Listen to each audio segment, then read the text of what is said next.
This program features live coverage of an African safari and may include animal kills and carcasses. Is advised.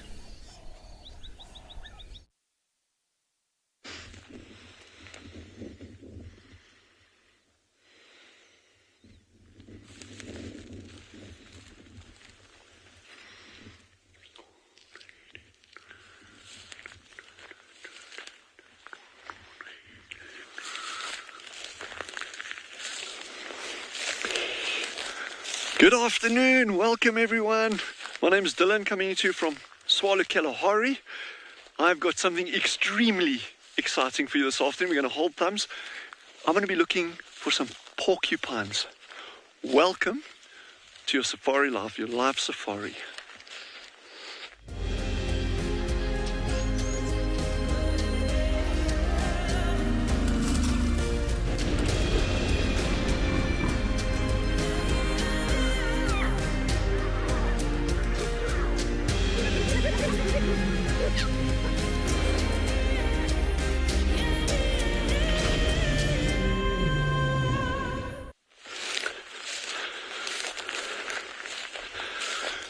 Great having you with us. As always, Master Genre on camera. And my name's Dylan, for those of you who haven't met us. Like I mentioned just now, we've got something super exciting planned this afternoon. I don't know if it's going to actually work, but it's going to take a lot of patience, a lot of time. So if you guys are keen, I think we're going to just do this. We found a very, very, very special and very fresh, big, probably one of the biggest porcupine burrows I've ever seen on Tswalu, a little bit earlier today. So Genre and I, we're going to go sit there, do a stakeout. The wind is actually perfectly in our favor. So this is just going to take some time. But the reason I want to do that now is in these winter months with this cooler weather, it is the best chance we'll ever have of seeing porcupines in broad daylight. They are strictly nocturnal animals, except winter, late afternoon. You can get them out, and these ones probably, I'm going to guess, will probably come out, look around the little burrow entrance a little bit, sniffling. They sometimes sun themselves at the burrow entrance. And a porcupine is an animal that a lot of people actually never get to see, even when you go on safari. So I think if we can show you that, it's going to be something super, super, super special. It is just going to take some time from Genre and myself. We're just going to have patience, but I think we can do it. And of course, as always, it is great having you with. And remember, we are in the kids show, so please don't be shy. Send your questions through to us. And let's see if we can answer them. And if we can't, we'll find out what the answers are, and we'll definitely get right back to you. And while we're out there, Genre is also going to be keeping an eye open for any new birds. So that'll be quite interesting. You say that's 2 new birds, Genre? Okay, great. Well, I think on that note, we're going to carry on ambling down here. And let's, like I say, just hold thumbs for us. And brilliant having you along.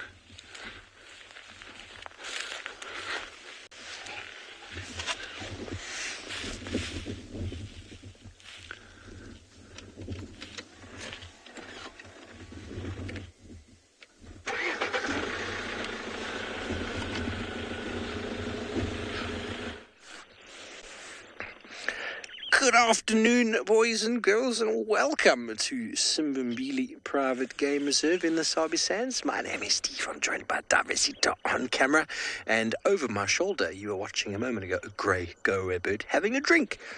Shall we have a look some more? Wonderful to spend time at these little watering holes looking for generally any animal that might come and drink. Very nice saying to remember, boys and girls, is that water is the currency of life. Most organisms I think of, like this greater blue-eared starling, require water. Plants, animals, birds. I suppose that birds are animals. Whoopsie, off it goes. Although some are very well adapted, surviving with very low amounts of water, or they're able to get water from certain plant parts And Dylan over in the Kalahari will probably be able to find you some of those animals. This is the go-away bird, called the grey go-away bird, and he's looking either for some fruits in the tree there, or he's wanted to come down again and have a drink. Isn't he a wonderful fellow? Yes, he wants to come and drink in the light this time.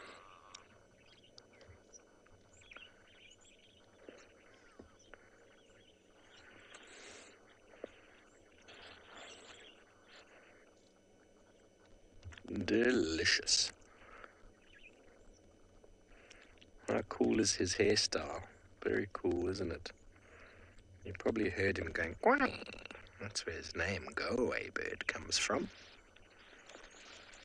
Oh, Darby, we've got a barbet over there as well, but let's wait for this guy to finish drinking. He's got some friends coming down. There's a starling and a go-away bird.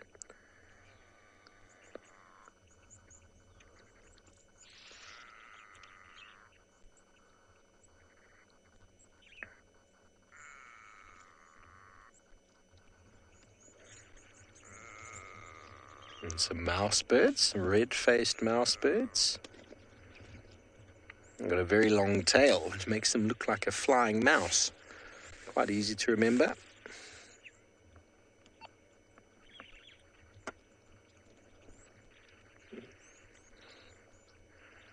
There's the barbet, I just have them on the right, but let's watch these ones first. Look at them. Oh, how cool is that? See, they like to come down in groups. We talk about this all the time. Safety in numbers. Birds like this are obviously under a little bit of risk landing on the floor. There are many, many different predators, flying predators that could quite easily come and take them out. So you see how they drink and have a look, drink and have a look. And they're hoping that someone will see it first. For example, if I climbed out the car now and moved there, you'd see all these birds would just scatter immediately, because they obviously see me as a bit of a threat. Oh, he's enjoying some clothes there. What a marvellous meal. Okay, well, we're going to send you over to Pridelands with Taylor McCurdy. Please say good afternoon.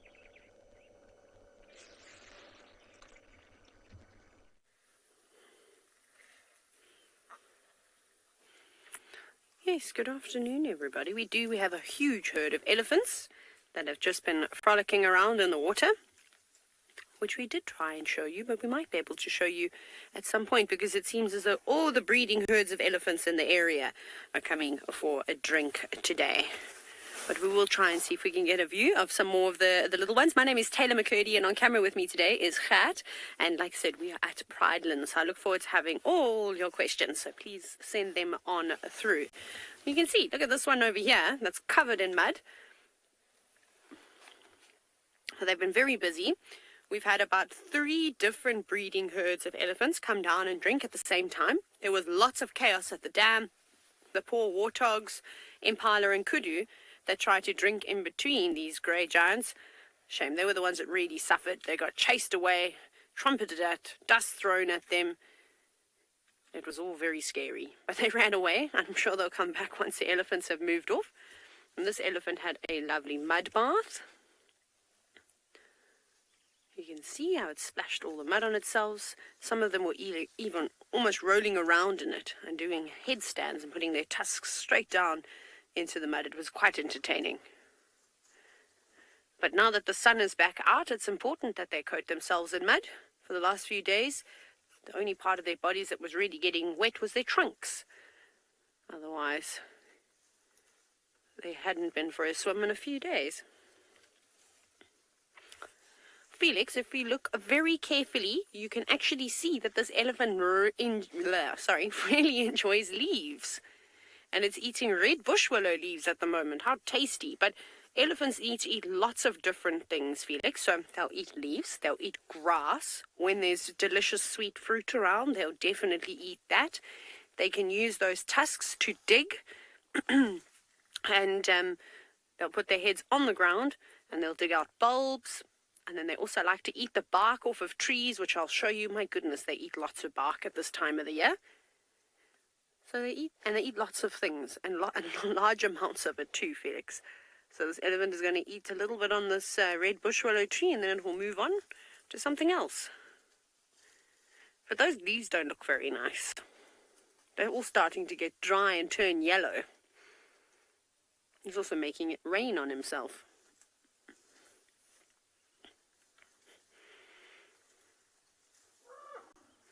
You can hear the elephants are very vocal today too. They've all been chatting and trumpeting, like I said, at the other animals. They weren't very happy with them coming to get their water. Hello, big boy. He's just coming over to say hello. Very typical. They can't walk past you and not look at you funny and then carry on. Now, are you going to go and have a rub on a tree? Because there was another elephant that was just having a nice scratch. So let's see if it does the same thing. No, not yet. Look, Felix, still eating more leaves. Ooh, that's a different technique that it was doing. That tree over there has got nice long stems, so it's able to pull the leaves off quite easily.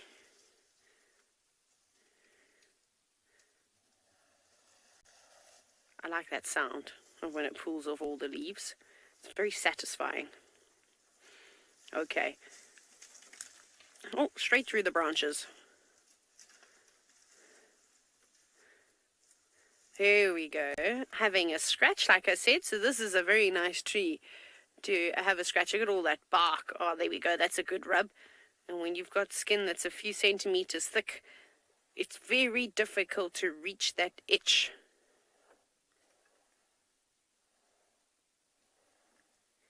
Can you hear that?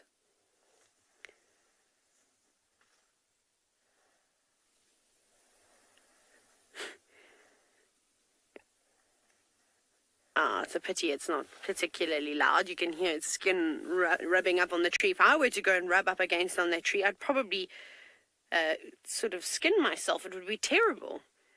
I don't have thick enough skin to do that. Nothing like a good bottom scratch as well. I think that's the favorite thing of an elephant. Or a belly rub. Oh, and just breaking some more bush willow leaves to feed on while he has a good scratch. And you're going to turn around and do the other side.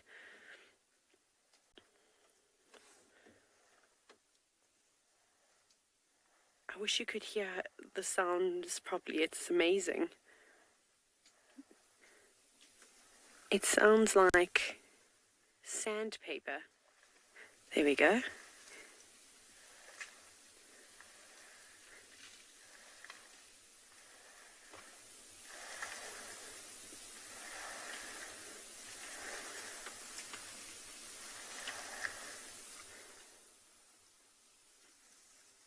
Almost done. One last scratch. If you scratch on one side, you've got to do the other side. And it's amazing how strong that tree is. It was barely moving. Normally when elephants scratch up on trees like that, the whole tree will shake. But not that one.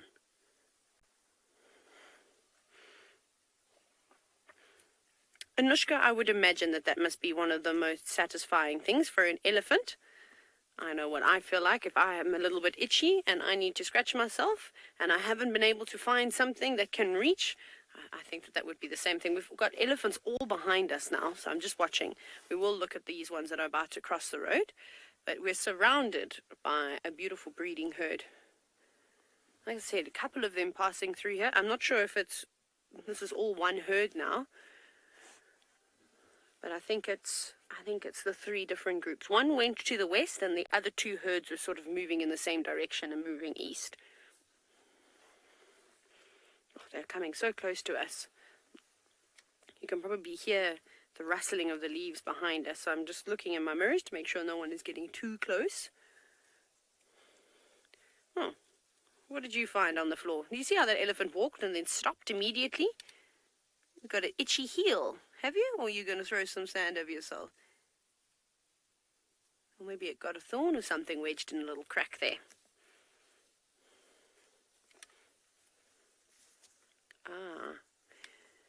Right, we've got a little elephant.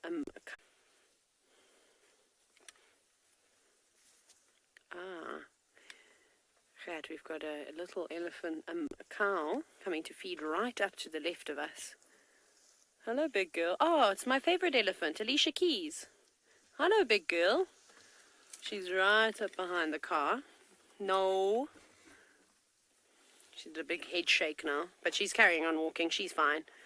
She definitely thinks that she's one of the matriarch elephants. I know you can't see her, sorry. She's walked behind the vehicle. And the reason why I think she is one of the more dominant females is that when another herd of elephants came to feed, so this is part of her herd, this is one of her females, and one of her calves is also coming up towards the car now. Don't come too close, elephants, going right behind us. And she stood up to that other herd. She charged on forward, she stood there, she trumpeted, she had her ears out, and when she trumpeted, a few more elephants ran to her side as well and stood with her, and sort of held the other herd off until her group had finished drinking. We're going to start to see a lot of conflict around watering holes, but now there's plenty of things to feast on, so they won't be too worried about arguing with one another. But they'll normally keep their distance from one another. Now, Joel, who's just 4 years old, you know what, when you're the size of an elephant, you don't have to worry about too many things, but lions in some areas are known to hunt elephants, so they have to be careful.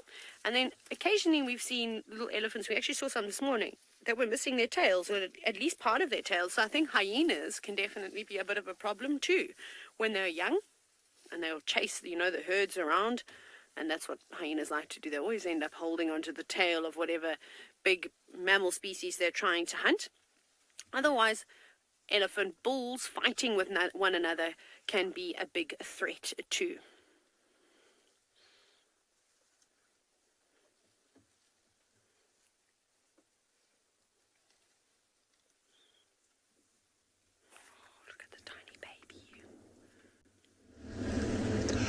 Good afternoon, everyone. Welcome to NBA on Ngala. My name is Bunny. Cameraman, I have got Owen behind me. We have just started our afternoon drive by driving down the riverbed in an area where we heard leopard calling earlier on today. And as we drive the riverbed to look for tracks, we have just come across this herd of elephants that is moving behind us across the road. You can see a young one giving us a little bit of a head shake there.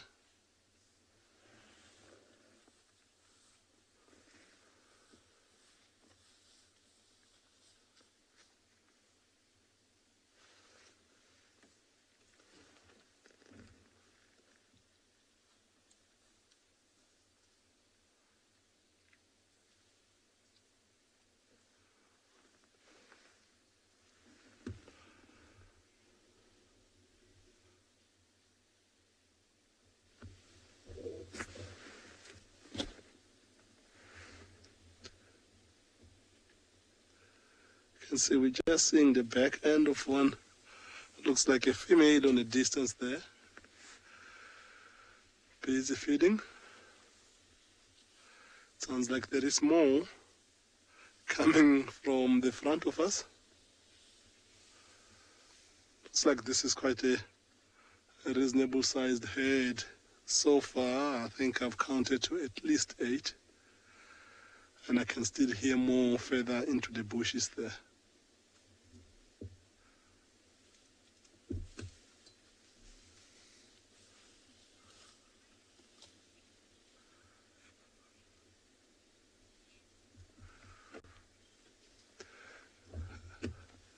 Ryan, elephant tusks, it's all genetic, so there is no really right size. Some individuals will have like a little bit smaller one, but some other individuals will have a really huge tusk that sometimes even touch the ground. It is a genetic diversity. It is similar to some of us as humans, some people having very long hair, and some of us as men go bald. That is also genetic. So it's a similar concept to the elephant tusk.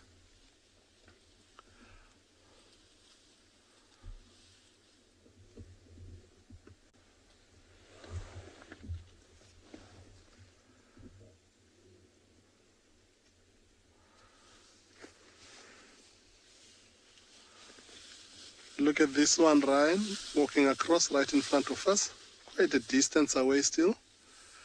You can see his tusks are also quite small, facing completely on the either side.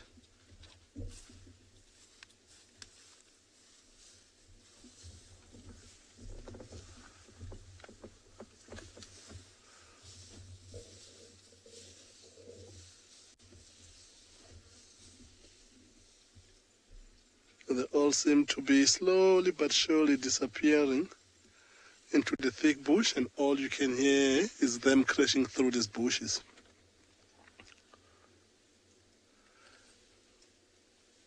As this one disappears away from the screen, I'm going to try and find another view, drive around, maybe we can find a view that will even be better, just to see if you can.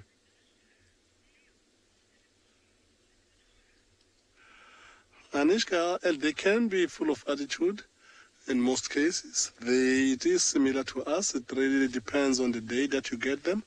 They will have days where they're very happy and they're moving away and doing their thing without being worried about you being around. But there are days that they seem not to be interested to what we're doing and wanting to see them. Like the one that you just saw on the screen now, walking straight past without wasting any time.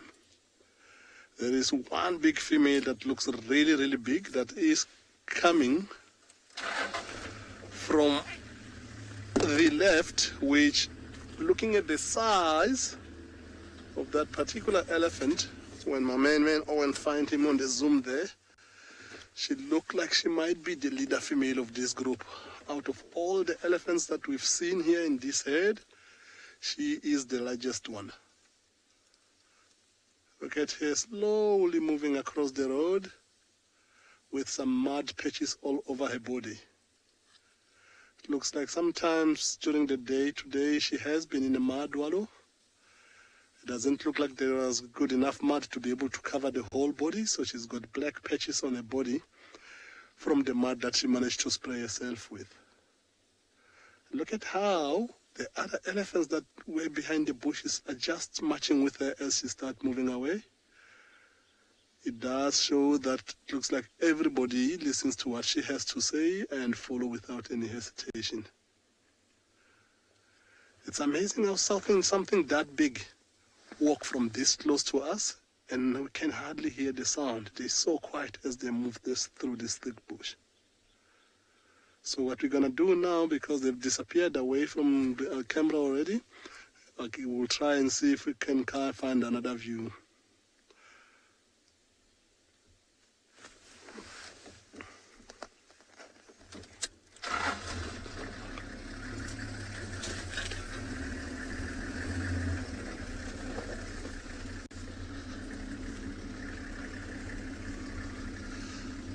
However, elephants throw dust on themselves because they don't have any sweat glands and their skin is slightly sensitive to the direct heat.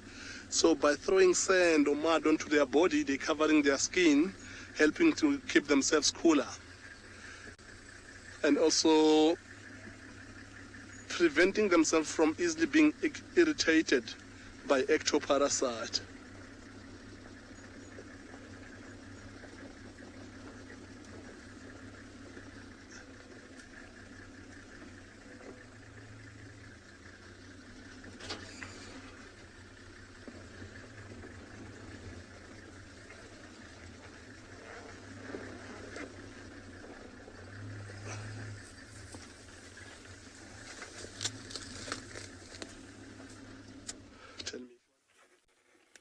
Hey, sorry, I've got a very naughty elephant. Cheeky boy. No, don't. Very rude and unnecessary. I know that you're taller than me. Sorry, I have to discipline the elephants here. They're very badly behaved today. Cheeky. So we watched him. He actually not snuck up onto us, because it's very difficult for an elephant to sneak, especially in this type of vegetation. It's a little bit on the open side, but he walked and he walked and he pretended to feed. And then I looked down and looked up, and there he was standing, but not wanting to do anything, just showing himself off to us. Again, a very young bull. So with these naughty boys, it's important that we as trained safari guides don't let them think that they can start dominating over the cars. Otherwise, that's when you cause problems with elephants, and they can start chasing vehicles and all types of things like that. You guys all know with me, I'm very cautious with Ellies, and I don't like it when big cows and big elephant bulls come and tower over my car. I normally move away for them and give them some space, but with these young bulls, it is sometimes important to just stand your ground a little bit. And I was nice to him, and then he didn't want to be nice back, so then I had to raise my voice a little bit and just very gently clap my hands, and I actually put my hand up at one point. I don't know why we do that. Make ourselves look bigger, I suppose. And now he's sulking, and he's walked off. Good riddance to you, elephant, if you want to be rude like that to me. We will find other elephants that are much nicer than that. And I don't know where they all have gone. We'll see if we can find another road, but they've just gone around the bend. It's always very entertaining being around elephants. There's literally not a day where I've gone, oh, the elephants were so boring. You can't say that about these animals. They just are so interactive, especially the elephants in the sort of greater Kruger area. They really are just so special. I'll carry on. Most of the herd has actually moved off. We were watching a few of the young bulls, as you saw, just come closer. They were the last ones to drink and splash around at the watering hole. That's not a road. I think that's an elephant track. We'll see if we can find them. Yeah. Okay. They're actually a little bit further ahead of us than I thought. I think there should be a road just going off to the right. And then it'll be good to spend some more time with them. Maybe this road is a lot further away than I anticipated. They are moving it.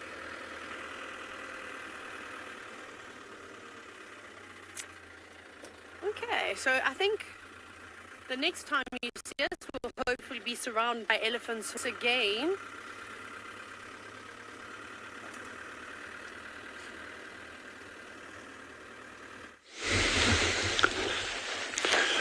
So, Chandra is now focused on the porcupine burrow system that we're at.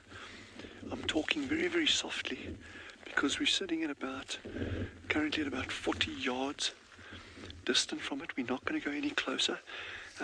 Porcupines don't have great eyesight, and their hearing is kind of okay, but not really for direction because their ears are very, very small, almost like a meerkat design in a honey badgers, because they live underground, under the sand a lot of the time. Underground, under the sand. They go down burrows a lot. So what we're going to stay here. Their sense of smell is exceptional. That's why we're just putting Gendre further away and myself a little bit closer. No, but their sense of smell is really, really good. They rely on their sense of smell for finding food, which is roots, tubers, that kind of stuff. So they got to forage around, smell, and then dig. So we're going to sit here. It's going to take a lot of patience, but I'm very, very optimistic. I was saying earlier that in these winter months, they'll often come out and sun themselves at the entrance of the burrow and actually go foraging a lot earlier than they would normally do in summer, just because your ambient temperatures are so low. I'm super excited for all of you. I'm really, really, really, really hoping that we actually get these animals. They are absolutely adorable little things, and for those of you who aren't aware, they are rodents. They're rats.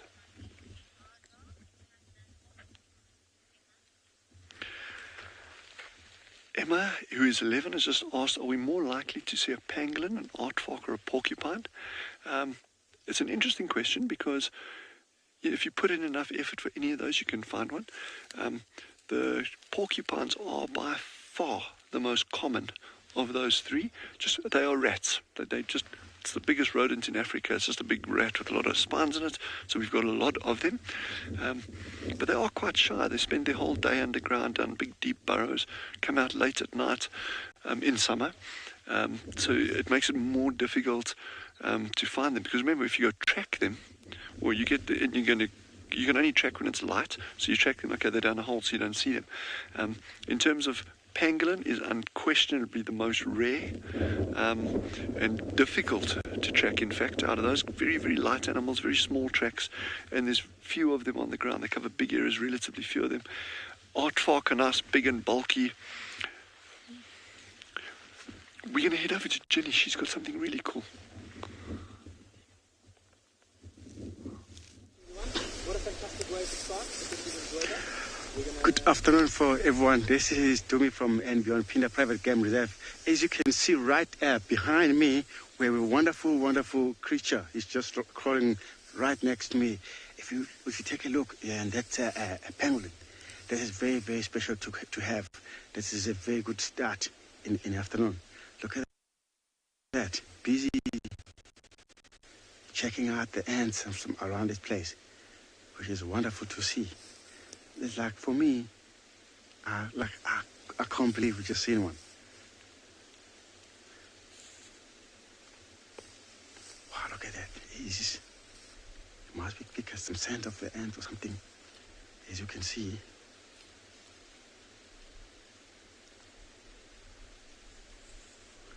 Wow, look at him.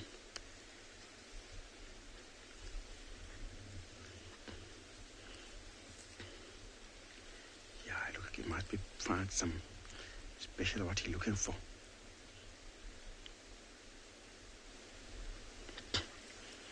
Okay, guys, if you see that got like a bob on a back like that, that is it's like a radio. It's like one of these color system what can be able to actually to track, especially for the research.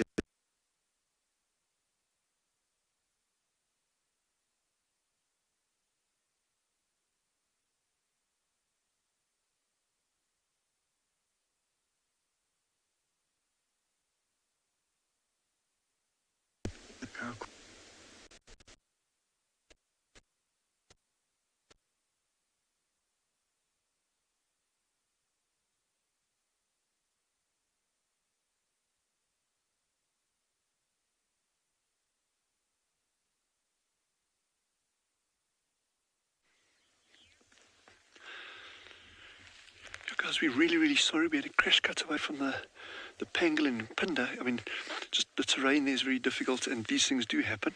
But in the meantime, we're just chatting about the what are these things we're looking at? Oh, porcupines, like double P. It's confusing. So you'll see all these shallow holes in the ground over here, all over here. These are these porcupines that have been out foraging, so we know this is a very, very good area for them. The reason I'm saying that is I don't want to go too close to where those burrows are, but if you look at where aardvark have been digging, they're going for like termite nests, little ant nests and termite nests, and you often get the remains of those in the bottom of the holes. With porcupines, they're going for roots and that, roots and tubers, so you'll often see that, and that's kind of one of the easiest way.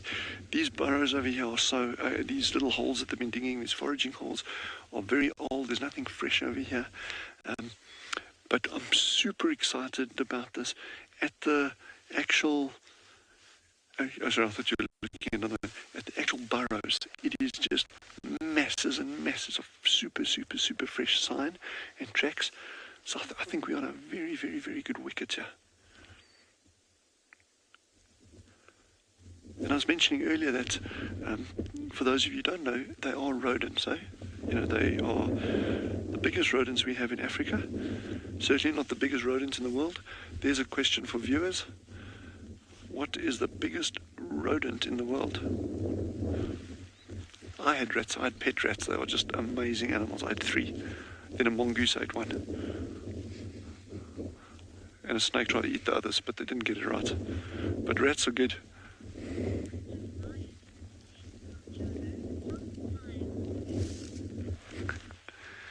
Ryan from Johannesburg has just asked, how many times have I seen porcupine? I've seen porcupine many, many, many times.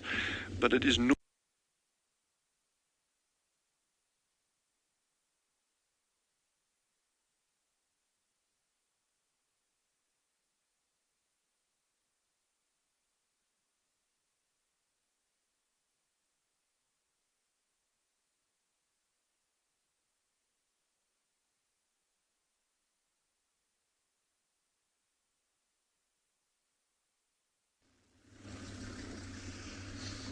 Sorry, we just ran through some technical problems with Dylan, and hopefully it will be sorted soon.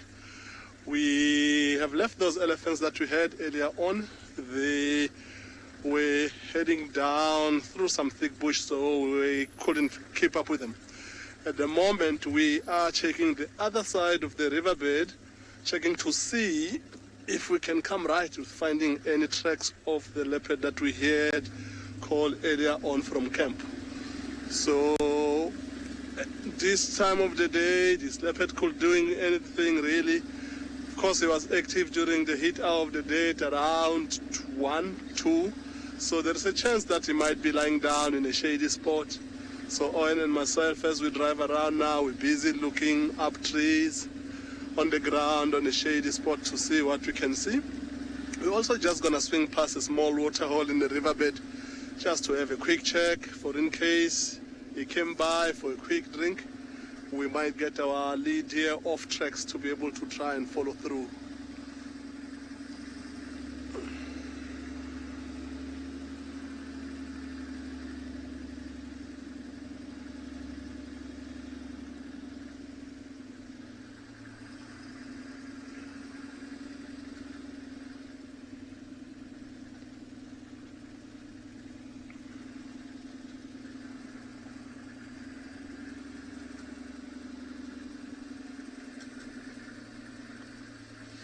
Emily, we left the lines this morning sleeping in that open area.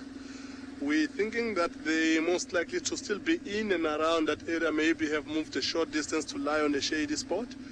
We are planning on heading there later on in the afternoon to go see what they're gonna get up and be up to in the evening. At this moment in time, we're thinking that even if we go back there, the lions will be as sleepy as they were this morning when we finally left them. So just stay tuned and watch most of the drive, but we will be heading back towards that area later on.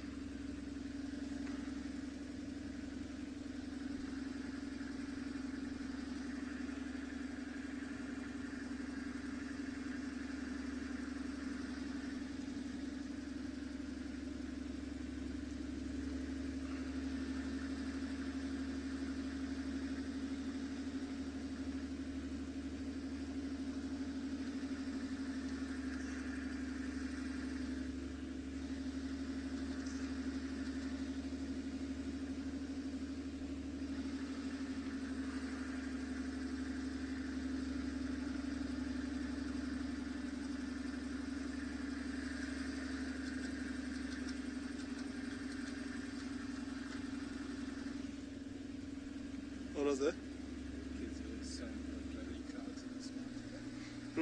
It is quite lovely. It is actually the very first afternoon or day in the last 3 days that we actually have a clear sky with some few clouds parted a distance away. So it's the first time, because it has been so rainy and cloudy, we haven't even seen that many vultures.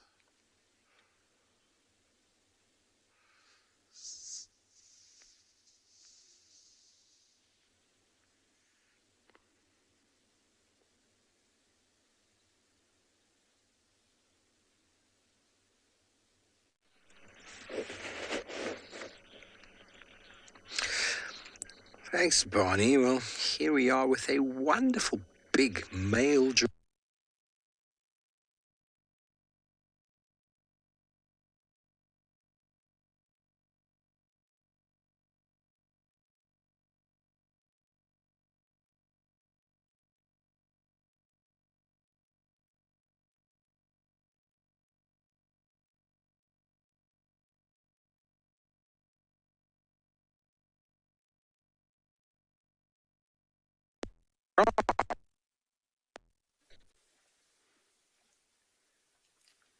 Oh, look at what we have found in the tall grass. Well, I say that's tall grass, but I reckon that it probably just covers the height of my knees.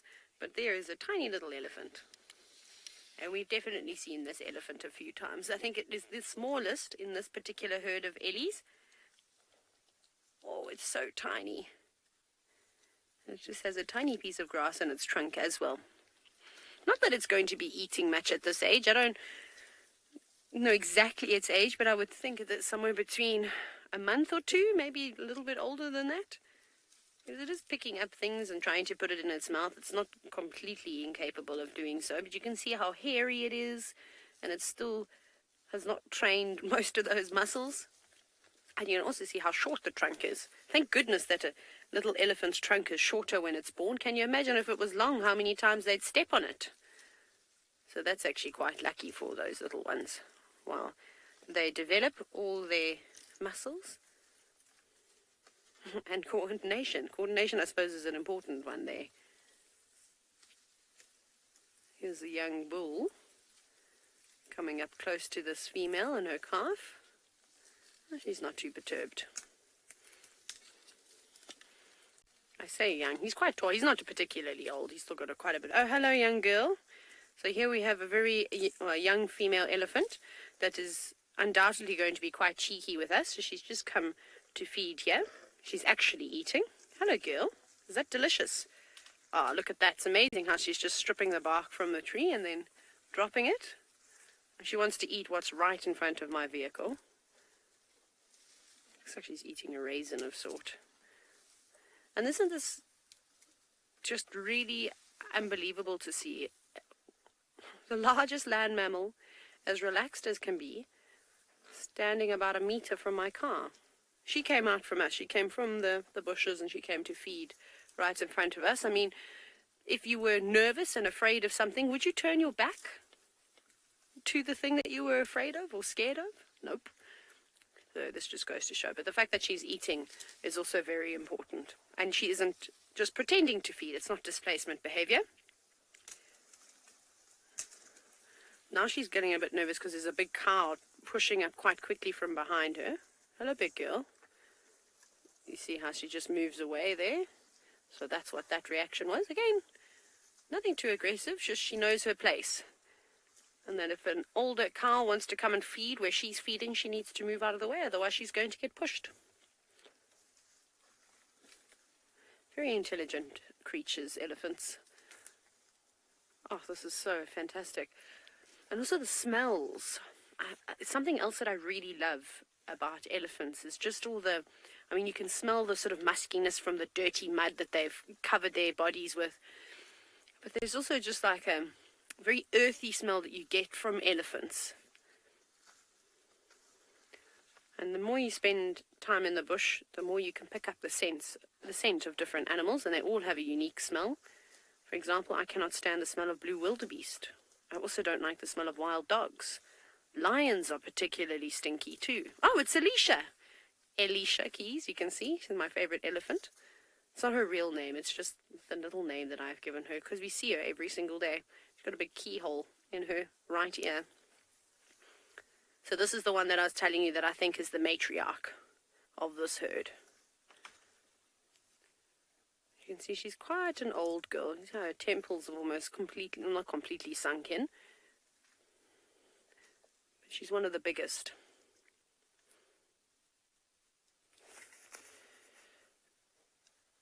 Ryan, you're 10 years old, so I was just looking at that little elephant, that female that was quite close to the car, and her mammary glands were starting to fill up. So she's probably got a little elephant brewing inside her belly.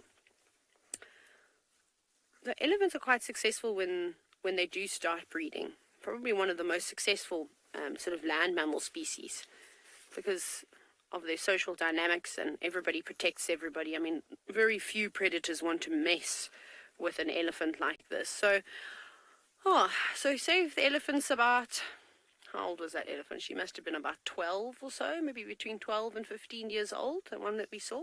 That would definitely be her first calf that was developing inside of her.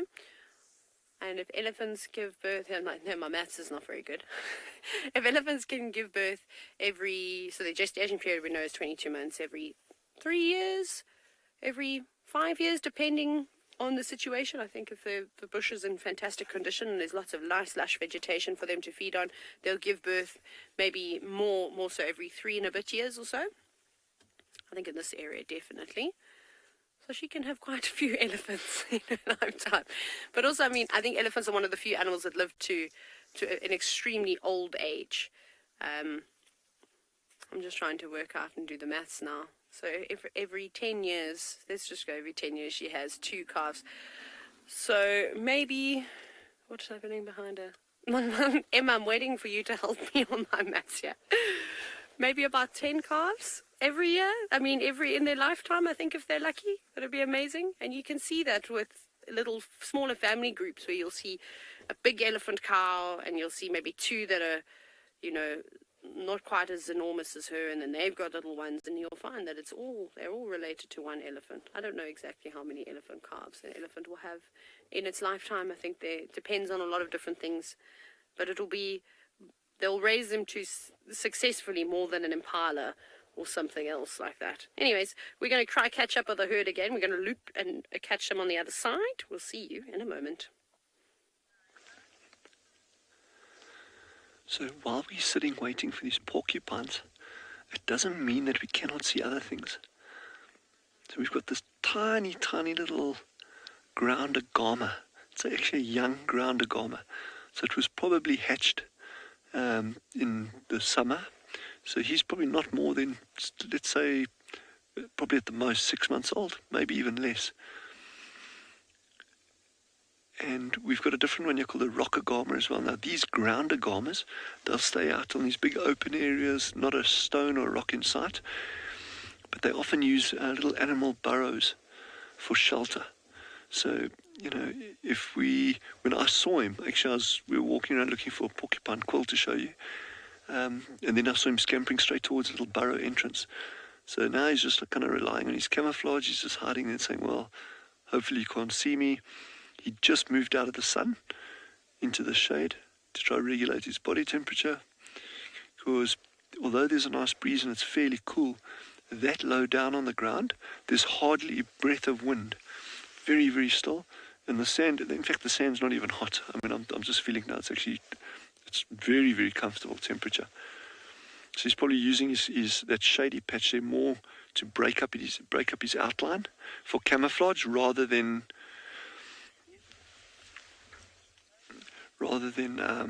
actually temperature reduction. I see kids. The kids session is over, so kids, please don't go anywhere. Jean-Andre and I are still here, so you are welcome to stay. But yeah, the session is open to anyone to ask questions now. So keep them coming.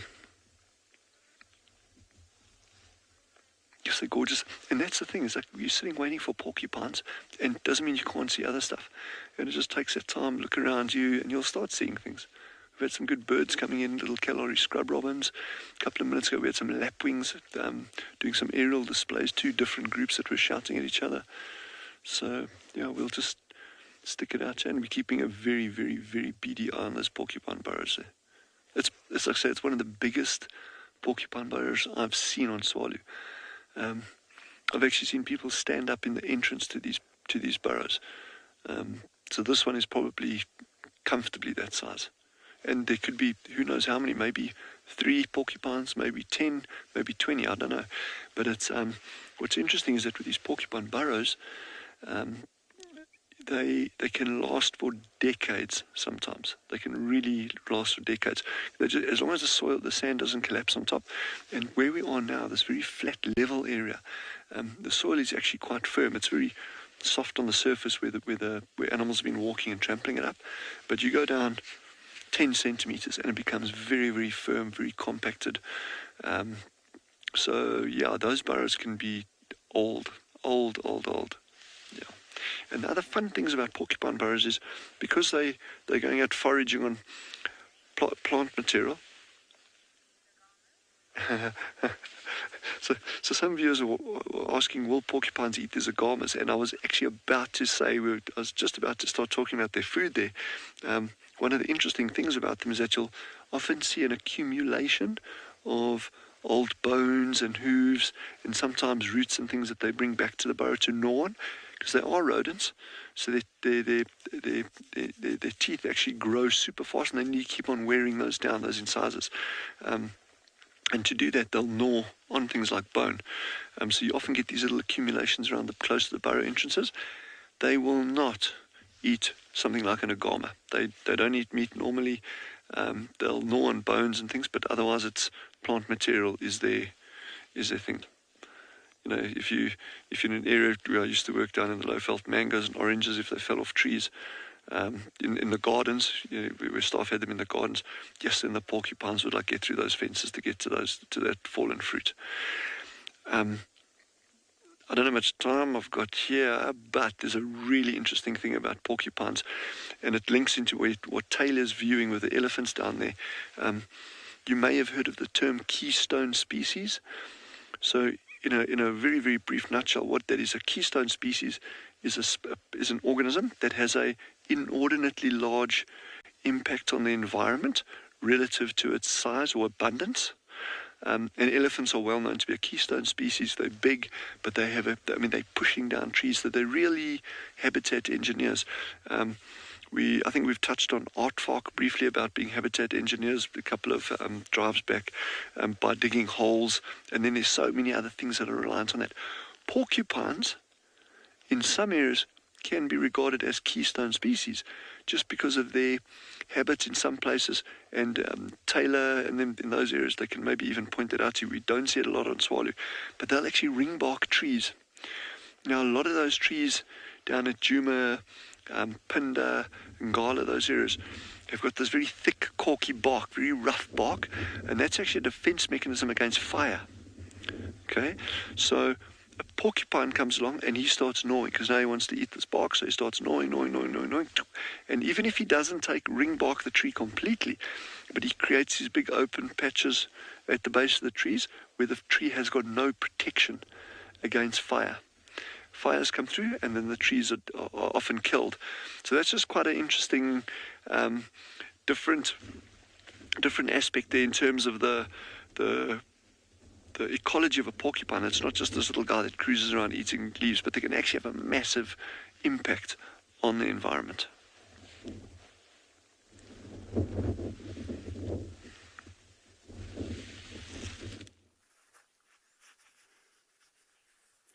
They are indeed, just as elephants are important and one of the keystone species for the savanna biome, which is the biome that we're currently in.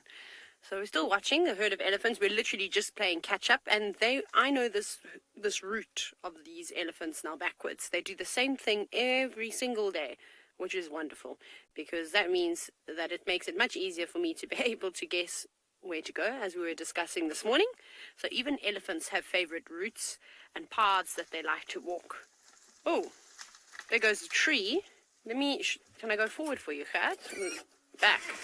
There's an elephant that has just pushed over a substantial tree. Is that good? Okay, it doesn't look super dramatic right now, but that elephant over there has pushed over some tree. And that is exactly one of the things that they do, which is why they are a keystone species, is that they turn forests and very densely vegetated areas into sort of open grasslands, or a little bit more like the savanna biome. What is happening? Does that elephant want to feed on whatever the tree was that was just pushed down? Oh, it's quite thick in there. Yep, that's exactly what happened.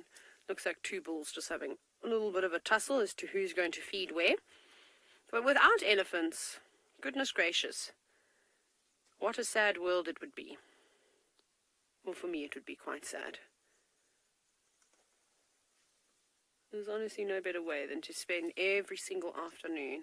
I know sometimes that you might think that my job might get a bit repetitive, but it doesn't. I can sit with elephants all day long, every day. As I force all of you to do when you come to me. I'm always with an elephant. But it seems as though the breeding herd has actually moved off and deeper into the vegetation, where it's just the gamey with the bulls. One of these will be the fella that was rather close to our car a little bit earlier. They're just feeding on the outside. I haven't seen any of the bigger bulls today. I haven't seen Kumo. Ezulwini hasn't been sighted on Pridelands for since we last saw him. Megan, I'm glad that you agree with me and think that it would be a very sad world, which is why we need to conserve and protect this species, all the animals, in fact. So let's keep talking about why we need to have these animals on this planet.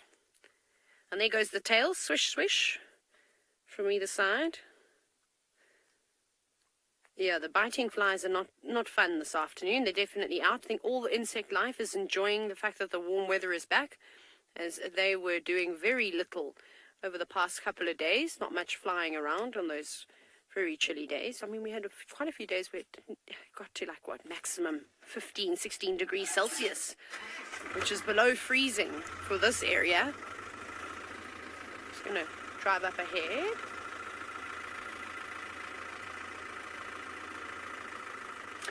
Puma, I think that all elephants are pretty intelligent. I don't know if there have been any studies to detect if some elephants can be smarter than others. I'm sure that they could. I mean, the only studies that are really being done, I don't know where they can maybe, I don't even know how you would test that. It's these elephants in zoos and captivity and things like that. We can't really test, I don't think, an animal's intelligence. Elephants are natural problem solvers. They obviously are able... Sorry, no, I don't think I've rolled enough. We shall see. Hopefully this elephant will walk into a gap. Sorry, Kat. We can always just look at its beautiful ear with all its veins. There's one elephant, yeah. We're waiting for the rest. So no, I just think in general elephants are quite intelligent. I mean, they're able to remember these routes, you know, these paths that we were just talking about. And now they have this routine. And when they run out of food and water in this area, then they know exactly where to go. Even though, you know, there was a fence up at one point on Pridelands and that there were no elephants here, but they still knew that if once those fences were dropped, they could come into the area, they could feed, they knew exactly where to go to find water. So that's quite impressive. And we're starting to see quite a few different migration species coming back where there were fences and things that were blocking the animals' pathways. And how that's just, I don't even know how that happens. It's like ingrained into their instinct to be able to do these things.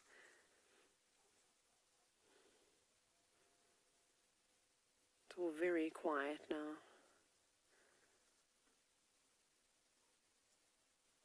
I would like to go after this, seeing as though we're in the area. I don't really know where those male lions have gone, but I suspect the other area that they could have traveled to was this sort of space here just in the southeast. So I might just drive up and down some of these roads and see if we can't pick up on those males. The elephants were very upset the whole day around the dam, like I said. So I don't know if they are close by and they picked up on their scent or they bumped into them, or if it was just because there was too much commotion around the watering hole at once. But we'll give it a bash, and fingers crossed that those lions continue to be as vocal as they were last night. All the elephants are going to frighten them and chase them out of the grass for us. But this elephant looks like it's missing a tusk. I'm sure you all saw that just before it disappears. It was still there. It had just broken off. You could actually see if it lifts its trunk up, or when we have a side-on view of it, just below the sort of fold of skin there, you can see a little piece of tusk. And it looks like it's happened quite a while ago. It doesn't look like there's any sharp edges. I'm sure when those tusks, well, when I have seen tusks that have broken off, they splinter a fair amount. So that's happened a while ago. It's worn down.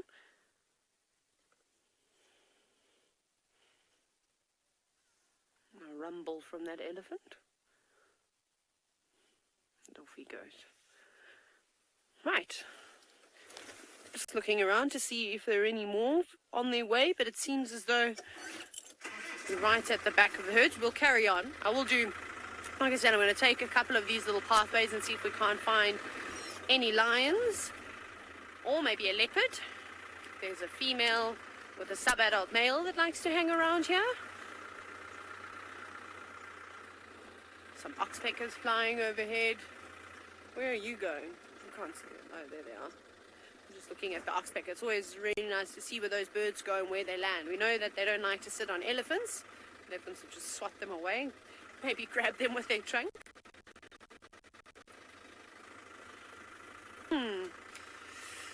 Dizzy, I haven't decided if we're going to go meandering down Marula Lane. Perhaps we will. I think it would be a very good idea if we visit Leopard Dam.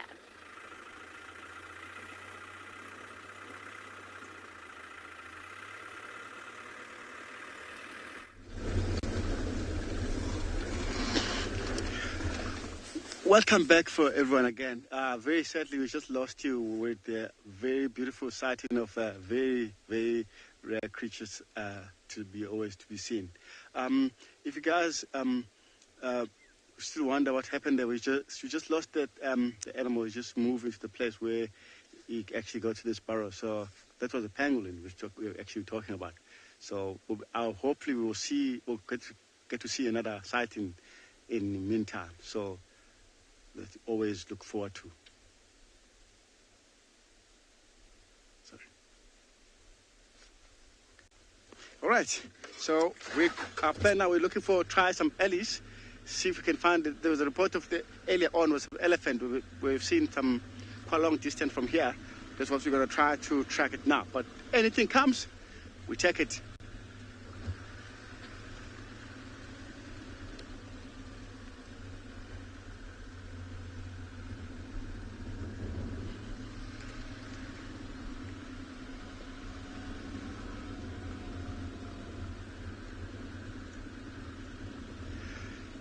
Definitely a very cute creature.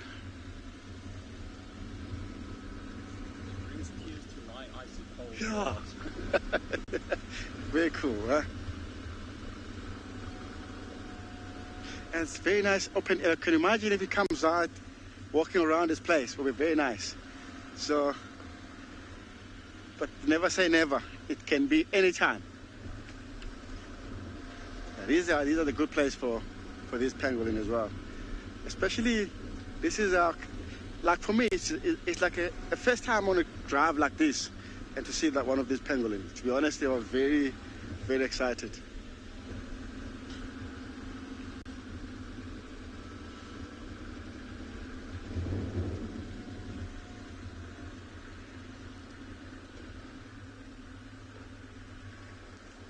Okay, guys, we'll carry on to try our elephant, but in the meantime, we'll send you across to Dylan in Tswalu. Just enjoy you guys there. See you later.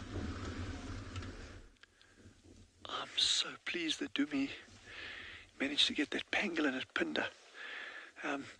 What I particularly enjoyed about kind of listening in there, and it just shows one assumes if an animal has got a transmitter on, and that's for research purposes, they're using that to monitor animals, research, that if it's got a transmitter on, it must be very easy to find, and it's not the case at all. It just makes it easier, but it doesn't make it easy, if that makes sense. We've got fantastic research going on in Tswalu on pangolins as well. We've got a couple of transmitters on as well for part of Wendy Panano, her PhD through University of Witwatersrand. But it's before you do things like transmitters of animals, you've really got to be able to justify it. So go, what is it for? If you want to know what a lion eats, well, I think we know what a lion eats by now. There's and often these transmitters on predators, when they get released, are very, very valuable if you've got a new release for whatever reason, to ensure that the communities surrounding reserves don't get impacted. If you get animals that they can move out of these conservation areas into rangeland or farmland, and you really want to be able to locate those animals and make sure that they settle down within these protected areas. So that's just kind of like touching briefly on the use of or transmitters there. We've got no plans for any porcupine research, so if there's anyone out there that wants to do some cool porcupine research, I have no idea what, but yeah, give us a shout. I've got a very, very good feeling about this afternoon, just so you know.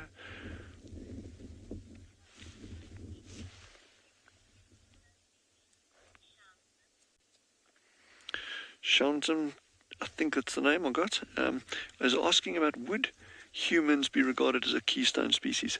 100%, absolutely.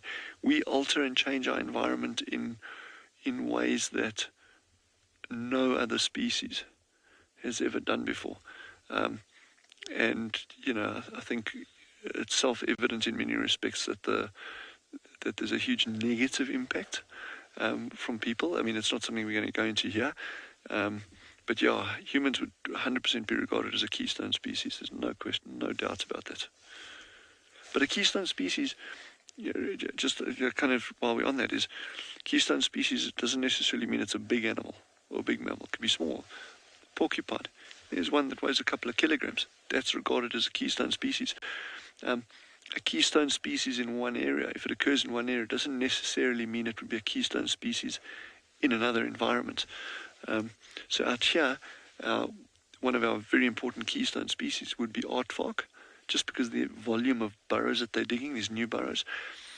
We occasionally get porcupines that'll dig their own burrows, but normally they don't bother with the hard work. They'll say, all right, you've dug that hole, I'm going to go in there, and they just take it off, and they'll start modifying it. And over years, that can get quite extensive, but they don't make those initial burrows. Normally, that's aardvark.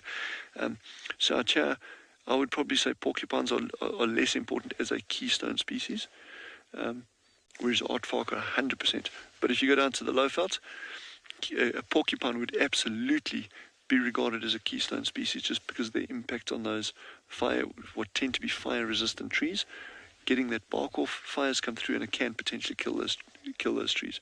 So yeah, porcupines can be, definitely humans, 100% keystone species.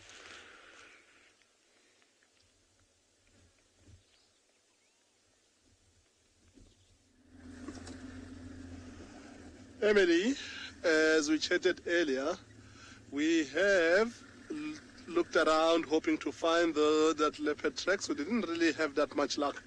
We are getting back into the area where we last left the lions to try and see if they're still here. Right now, there is no immediate sign of them. This is where they have been lying down. I don't think they would have gone too far. Maybe they got chased by elephants, or maybe they went to look for a better shady spot. Look on the ground onto the left here, where the grass is nicely flattened. That's where they were all lying down. So from here, we are gonna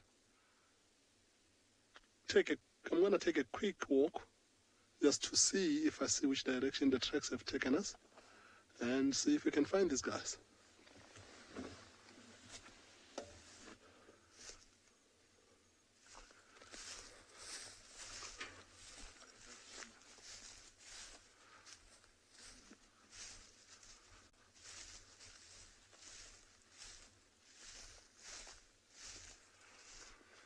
After sleeping there where that flat ground is, it looks like they came into this shady spot here. This is where they were for most of the day by the looks of things. You can see nice flat grass.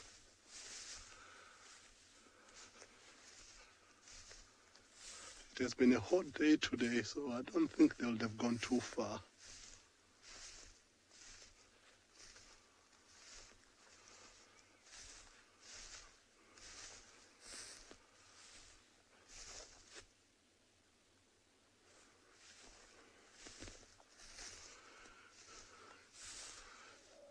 Thank you, Kathy. I will come back to the vehicle now. I just wanted to look underneath these trees here. I am going to get back to the vehicle and try and drive around, see if we can see tracks going somewhere.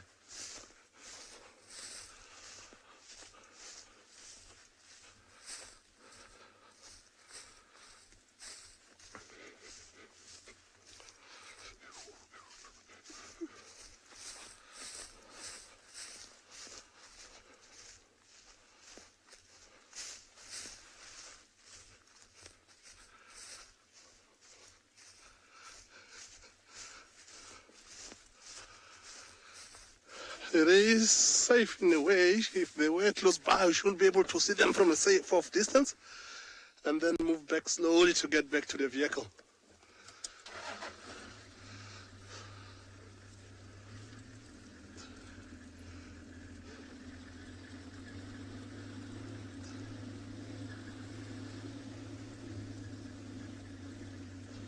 They did head this way. The tracks are heading up.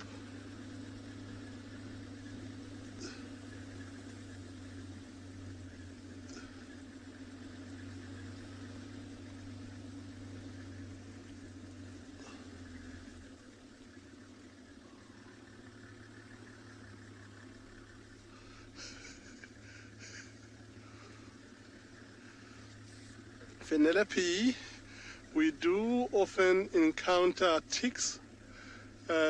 Scorpions often live inside hollow tree trunks, in holes or underground in rocks, whereas snakes are also on the ground, but they also have a fear of unknown. I just saw the lines just a little bit ahead of us. We will be driving around. So snakes have got a natural fear of humans. So if you walking and they feel the vibration on the ground, they are as scared of you as you are of them. So chances are that they will run away, and then you get to move into a safe area. So similar thing is with trekking of lions, as trained as we are, and we try to see them before they see us. None of them see us as food. They see us as enemies, which we sitting. It's a fear of unknown that there is between them and us. So they are more scared of us than we are of them, but they just don't know how weak we are. If they did, maybe it would be a different story. So historically, humans hunted these animals, and that's why they're scared of us. So if you trek and you see them, most of the times they'll see you, growl, but run away first. It's not often that they'll stand their ground and try and run at you, unless you happen to walk to a mother with small cubs that she's willing to defend. And that could be a little bit more of a dangerous case, but also if we're trained enough and you stand your ground and you move away slowly, you will be able to get yourself and back into the vehicle nice and safely. So, Emily, from where I get off the vehicle, from which is where we left them earlier, to where these three are lying down now, it's literally less than 150 meters. So what would have made them move, it looks like they just moved into the nice shady spot. I just didn't see them when I walked earlier because they completely concealed behind the bush from the other angle. So they all still lying down, looking at where these ones are sleeping completely in the open as they were this morning. They would have moved into this open area now late in the afternoon as it's starting to cool off. Because during the heat hour of the day around 11:30, 12, it was quite warm for them to want to be exposed in the open like this. So the rest of the pride are lying at least another 100 meters slightly to the south of these three. And they're just going to watch these ones, see if they did do anything. Chances are that these three might get up and try to join up with the rest of the pride where they're lying down. It is already quite cool that our temperature has dropped from the 27 that it was midday, maybe down to the 20s. So it's much, much more cooler than it was. It's not as cool as this morning yet, but chances are, since they spend most of the day sleeping here, that it is already jacket time. I'm just trying to brave it up a little bit. But the cooler it gets and we put on jackets, that means that the lions might also start moving, because that is the best time for them to start. If you look on the distance where Owen's camera is, you can see one lion with a leg up in the air. That white part of the leg, it's easily visible. And if you look slightly to the left, you can see the rest of them, even the one with the leg up. You can't really see it clearly, but look at how uncamouflaged is this white cub here. This is one of the reasons that these lions are going to face as life progresses. When they're big enough to start participating in hunts, at the beginning, before they know exactly what they're doing, they're going to run more hunts for this pride. They'll do more bad than they'll do good. In particular, in times like now in winter, where the grass is dried and it's dead and brown, that looks exactly like that tawny color of the lion. That is the time when they rely more on their camouflage to try and sneak up closer to their prey. Whereas when the white cubs see the adults do so, they're most likely to think that doing the same will be a good idea. So let's wait it up here, just sit and watch and see how long they're going to take before they get up.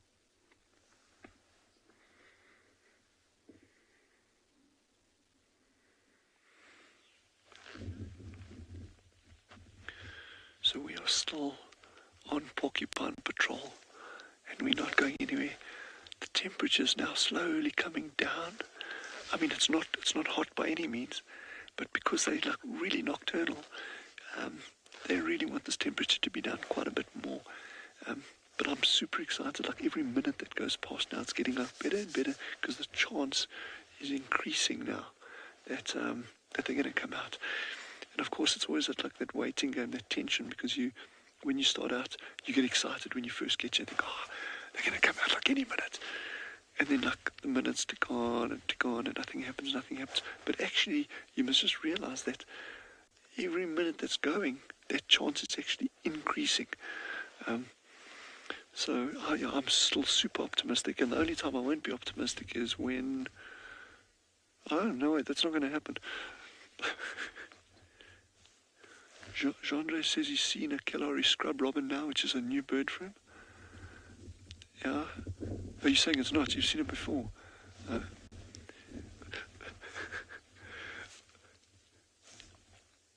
But that burrow, it's going to be really interesting.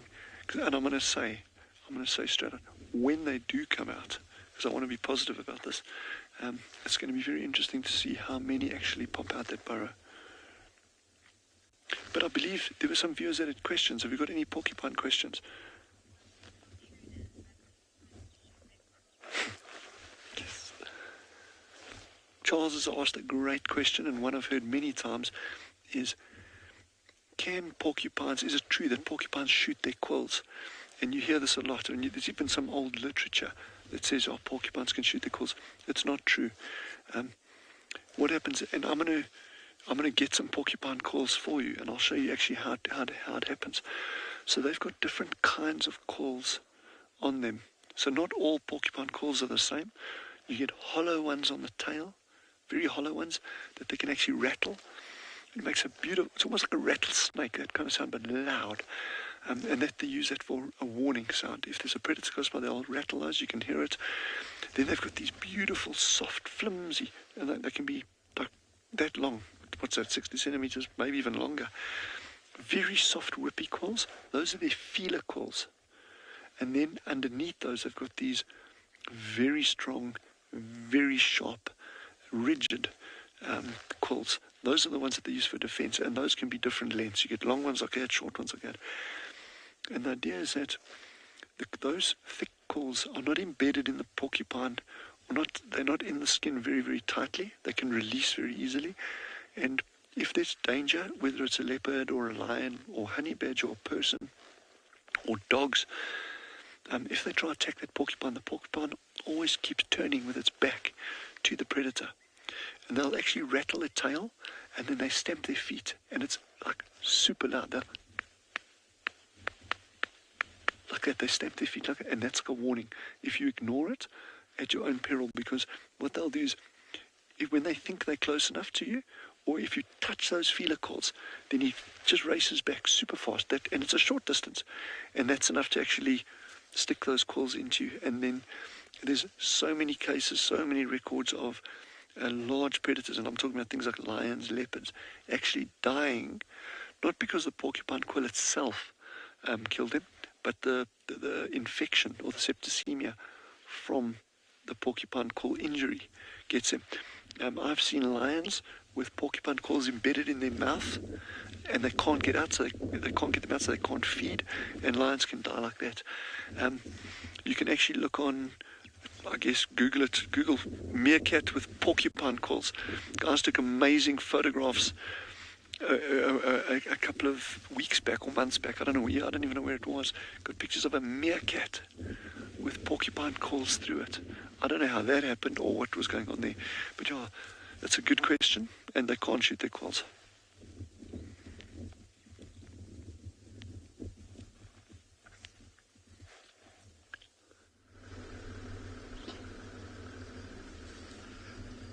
Welcome back, everyone.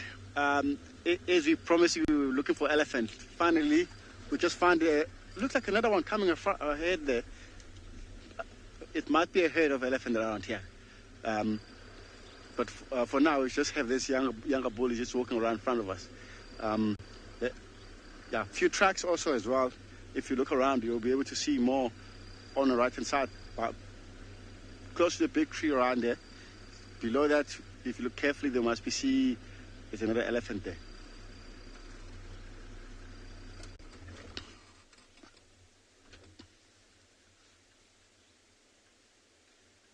Wow. Look at them. He's just walking around. Yeah. Definitely. Yeah, look at another. Must be a couple of bulls around, but there was a report of a herd coming in the same area, but for now it looks like just a younger bulls.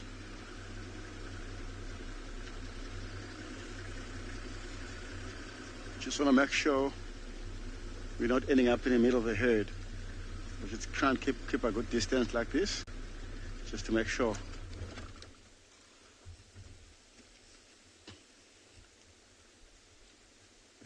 They're just pausing for now.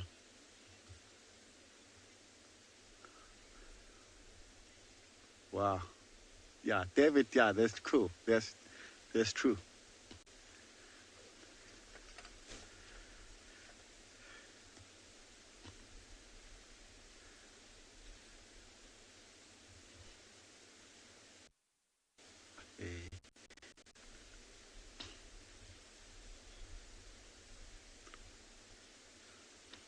Okay, looks like they must be moving across to the right-hand side into the bushes. While we're still around here, we'll send you across to Charlotte, see what he's got there. Enjoy. How adorable is this? It's a crowned lapwing chick. Hello, you gorgeous thing. The parents nearby calling it.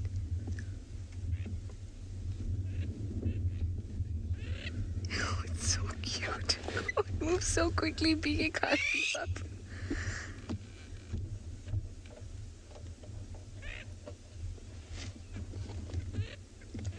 It's such a tiny ball of fluff.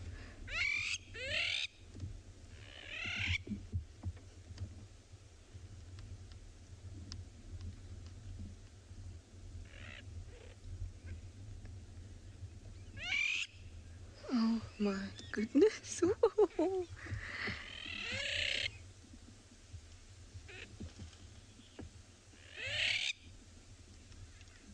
This is just gorgeous. I will show you my face in a moment, but this one's gonna run off, so let's try and get as much of it as we can. Oh, and it's rejoined with its parents. It's close enough. There we go. You're almost with Mom and Dad.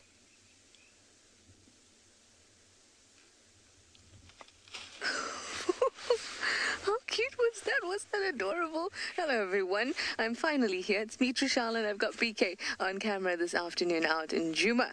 It is a nice day, and that is a lovely first segment for me. Gorgeous little things just fallen into a hole, but it's out again.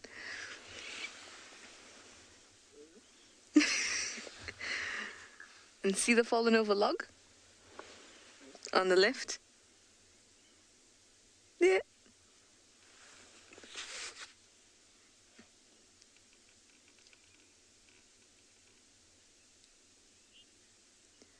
It is so terribly tiny. Such a little ball of fluff. Now, these things are born precocial, and it's still disproportionate. Exactly, Emma said its head looks too big for its body.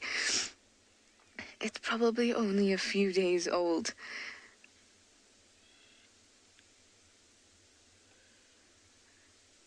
Now, precocial means that they're born able to move around with Mom and Dad, and that's really important.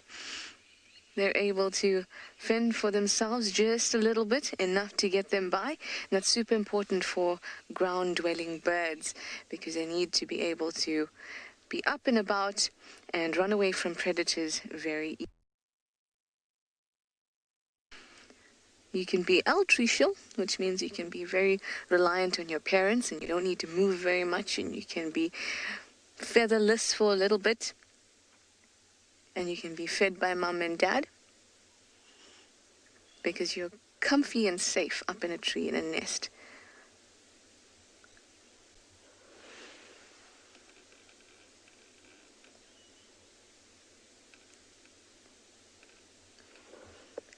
Maybe just, I'd say maybe 5 days to a week.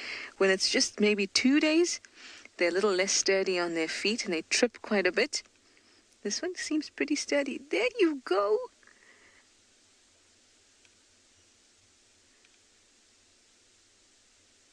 Oh, yes. Now you hide under there. Yes, this is your first appearance. There you go. You just stay under there where you can be nice and warm. Tiny little creatures like that lose heat very quickly. And in a time like this where it's pretty cold, you need to be able to snuggle up to mom. Just too cute. I wonder if it'll come out again, but I think that it's a little bit, maybe a little bit scared that it got separated.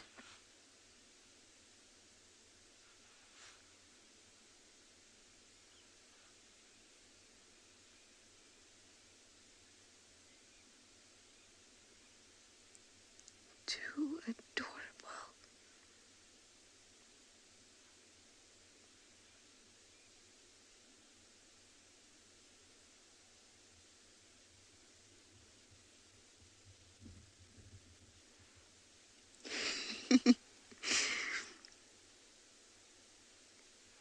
I guess not gonna come out for us. Luke, you were wondering when it will actually start to fly. Well, its fledging period is around 30 days old.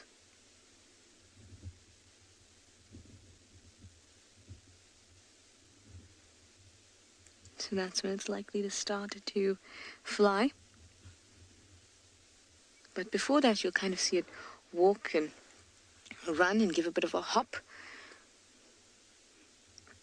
And that's actually one of the theories as to how feathers evolved in early reptilian-like creatures, where scales became frayed, and that helped the creature actually jump and glide for momentarily, but it created kind of an extra bit of lift.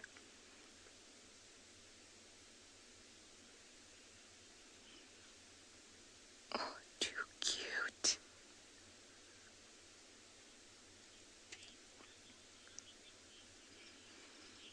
Slate, you see that little fluffy thing made your day. I am so glad.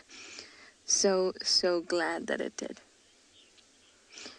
I wish that it called for us. You know, they actually call when they're inside the egg.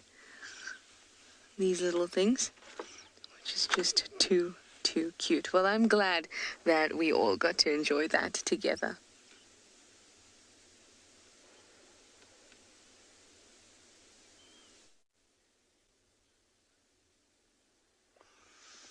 So there have just been small movements of these lines starting to yawn and rolling over.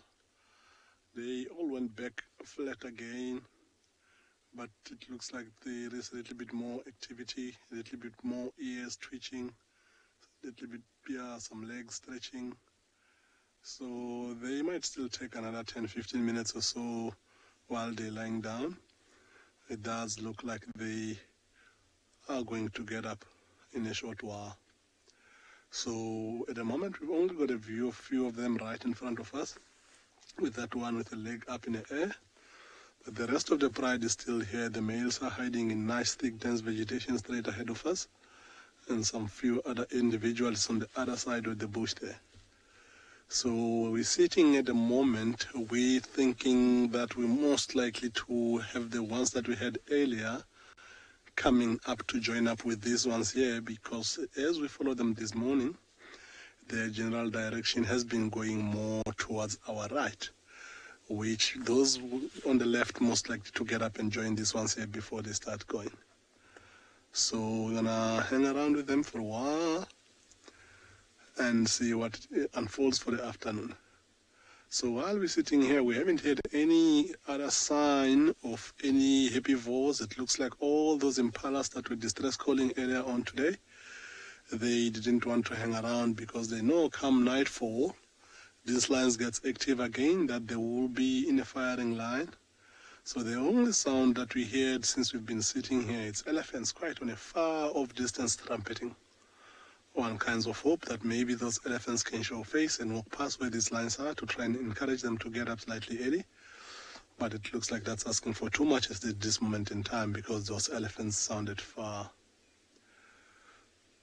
Look at that lioness with her leg up in the air. It looks like she is daydreaming.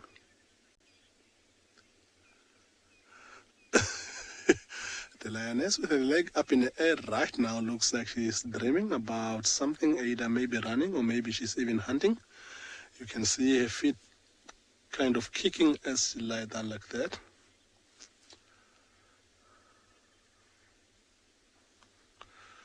So let's take around. They are still fast asleep now, but I'm sure they'll get up with time. We've got a lot of time to wait for them, so let's wait.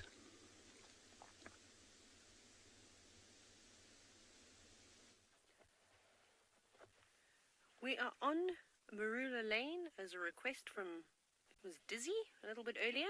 I thought, yes, let's go to the west.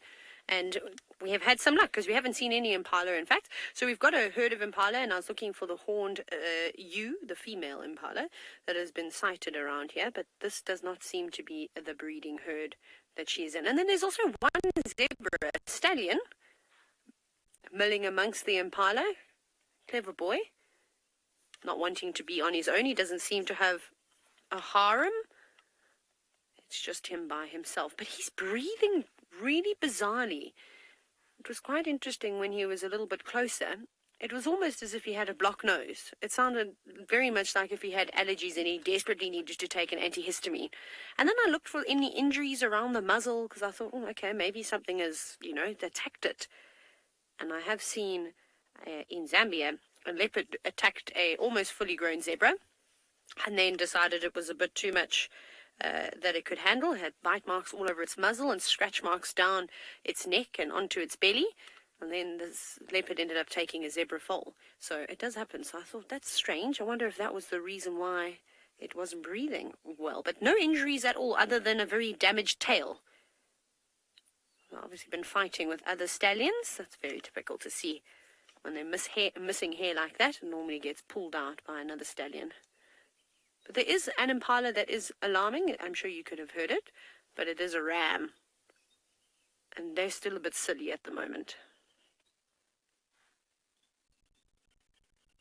I'm sure you can hear that, and you can see how alert the ewes are. They're looking in the direction of that impala. But it might be that little lioness that we've seen over the last few days is moving around, because this is the area that we typically see her, is in this drainage line.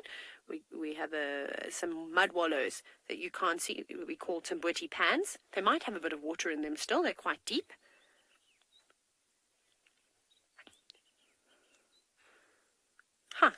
Mary, that's also a possibility. Perhaps a bug is stuck up its nose. I'm not really sure though, but it was just bizarre how it was sort of breathing. Like I said, no injuries that I could see, but also head pricked and ears poked forward. Impala, what are you alarming at? Or are you going to start chasing everybody around? You see, rutting season has pretty much come to an end, but some of the rams have not realized this and still do the snort at other impala rams, and then they chase one another. So there is still a little bit of that going on. But nobody else is alarming. And if there were a predator nearby, surely one of the ewes would have started snorting. And zebra have got phenomenal eyesight too, so they would have picked up on something. But they are being cautious. Good to be cautious. Leopard Dam is just up ahead. Could be a leopard or a lion on their way to have a drink of water. It might be where these creatures are going. think, Mary, that's the only way to stay alive out here is to be cautious. I'd be so nervous if I was an impala. I would be super high, I'd be highly strung. I'd be looking over my shoulder all day, every day. I don't think I'd even eat. I'd be looking around for predators the whole time. But I suppose that's the benefit of living in a group, in a herd, is that I suppose you don't always have to be 100% vigilant, because there's always another impala that is looking over its shoulder and listening out. But if you aren't paying full attention, you might be the one that gets eaten. There's also some francolins that are starting to chirp.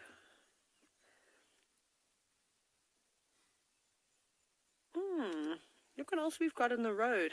Sorry to draw your attention away from those mammals, but we've got a feathered friend that is just kicking up the dust in front of us. And with this light, it is lovely to look at. We have a Swainson spurfowl.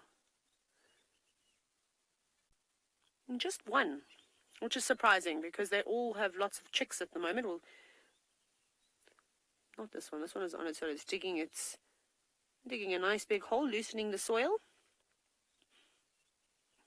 Getting ready to have a dust bath, and this is what we typically see every afternoon with southern yellow and red-billed hornbills. They love to do this. The crested francolins, of course, the Natal spurfowls, and then the Swainson spurfowls.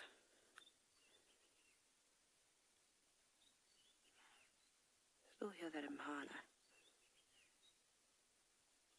Interesting that it's pecking inside there. Are you actually looking for something to eat? Maybe it is.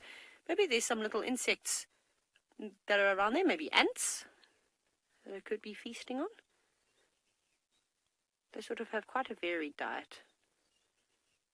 They'll eat insects a lot of the time. They also feed on seeds and things. Oh, there must be something there. Because I feel like there's enough loose soil. There we go. You can see how it's pecking. So it must be ants.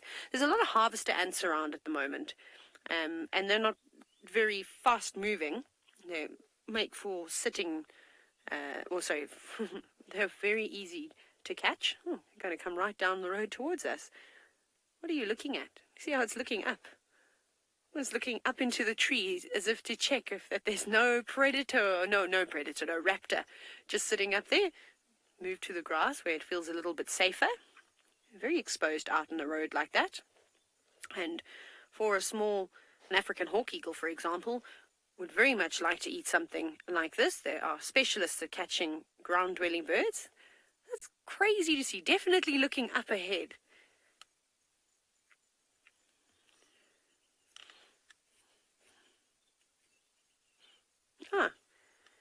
Lady Venom, if you're lucky enough and you find a woodpecker, they're quite entertaining to watch. And then you could have some luck of watching a bird pick out a grub of some sort. The other things like white-crested or Retz's helmet shrikes and the hornbill species, the southern and the red-billed hornbills. Not the southern red-billed and the southern yellow-billed hornbills, sorry. They're also really good at catching caterpillars. So if you just watch them for long enough, you will find them. I think the hornbills and cuckoos are my favorite when they catch caterpillars, with the way that they beat them to a pulp on a branch, and then if they're hairy, how they rub them up against on that same said branch before devouring them. It's quite dramatic. Okay, let's carry on. Thank you, Swainson Spurfowl. Nice to see you. I'm going to just keep heading along this lovely road. I might drive on the other side because it sounds like whatever that impala is shouting at. You know what? Let's have a quick look, because I can see a ram. You can see him just past the zebra, and I think that is the one that is doing all the alarming. Maybe, just maybe, we will see what he's staring at. Wild Earth relies on support from viewers like you to carry on broadcasting our daily live shows. A small donation goes a long way in helping us on our mission to connect the world with nature. Please visit our support page to see how you can help and become part of the Wild Earth family.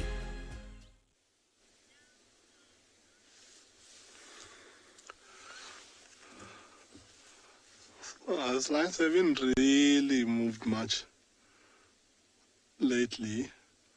You just see every now and again an audio and a tail wagging, chasing flies. in particular with the big white cub, the male cub that's sitting quite close to us. And to our front, every now and again, you hear the rolling in the long grass, which I think is one of the roast males. So the females at the back have not moved much at all, but the young male, the white young male, looks like he's starting to stretch a little bit. See his sharp claws there as he stretches. Maybe he will get up after that stretch, or he will go back to sleep. One of the two. And it's getting quite cold as it is from where we're sitting, and they're not in the sun anymore. So that will make them have a little bit more energy. Look at those two sisters there sitting opposite heads with their paws on the either end of each other. Keeping paws on top of each other, just keeping that close bond going. They're also stretching just about a minute ago. It looks like they're doing it again. Swatting a little bit of flies on the face. Yes, twitching. Other than that, there hasn't been much that has been happening with these lions. As indicated earlier on today when we talked about how long do we think lions lie down for. So further in from the left, looks like some movement of some getting up and going straight back down. Very slowly but surely, it looks like the young ones are the ones that are moving a little bit more than the adults, so maybe they're itching to get going. Let's see what the adults are going to do when the young ones move towards them and try to encourage them to get going. Maybe they feel like a little bit of a stretch, which we all understand if they do, because after sleeping down here from around 8ish till now, it has been quite a long lie down for them. But this is what lions do.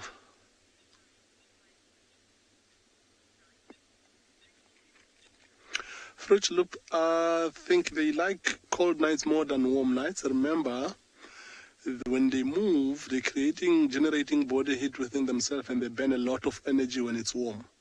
And in warm days, they tend to sleep a little bit longer than they'll do in cold nights. And this is one of the reasons why they avoid moving around in the heat hour of the day and move more when it's at night, when it's nice and cool. So cold nights, winter time, lions are active a little bit more than they are in summertime, because when they move on the heat hour of the day, they burn so much energy, and they are masters in conserving energy, because for them, wasting too much energy without knowing when their next meal is going to come, it is a little bit of a risky subject. Look at the head of one of the roast males have just popped up. It looks like he might have heard something, which we didn't hear nor see. He's having a little bit of a stretch, and his movement is encouraged the white one to also get up.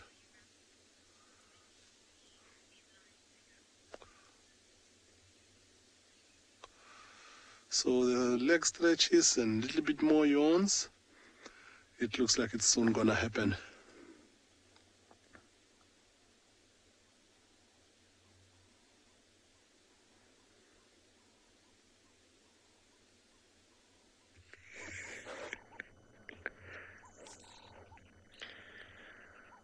Thanks, Barney. I hope your cats get up and behave like they do shortly. We've been a little bit exploratory on Simbambili, and we've returned onto Vuyatela, and we found now the most camouflaged guinea fowl you'll ever see. They were nice in the open for a moment, busy scratching around, and it seems like our signal this afternoon dipped again. There they go, a little family unit, and off they go, just scratching a living, digging up any vegetation that they might find, some insects. Unfortunately, they have gone off in a little party. Let's go up this way, Darby. That's a good idea. Sometimes I feel when the vehicle turns a direction due to whatever it might be, guinea fowl, setting us on a trajectory that we should follow. This is a road on the western side of Djuma called Sandy Patch. It's wonderful. Oh. Can you see the babblers there? Oh, Luke, you've never seen so many guinea fowl in one place. See if we can get this babbler for you. There's one. Can you see him? No. This first bush, there's one. Moving around. Luke's never seen so many guinea fowl. Well, when they pair off in the breeding season, you only see 2 of them. And obviously then they have a clutch. And sometimes it can be more than one clutch in the same nest. And you'll often find quite a large accumulation of birds materializing. And suddenly it goes from 2 birds to, there's a barbet, 2 birds to 20.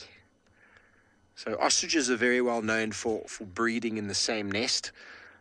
More than one female laying the eggs in the nest. Guinea fowls don't really do that. But the amount of eggs laid is quite substantial. You can get 15, 20 eggs there from just the pair. There's some hoopoes. Try to do some birding in this late afternoon light. Can you see them jump?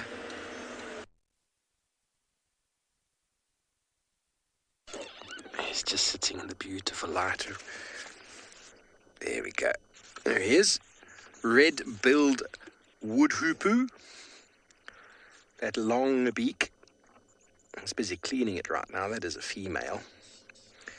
The male has got a longer, more recurved or decurved beak. They are cooperative breeders. It's still there. It's just on the back. There's a couple of them. Was that a woodpecker as well? Or was that a hoopoo? He's popped his head up. They are cooperative breeders, which means you find them in small groups. And with one chick being reared, or successfully, they help to look after the baby.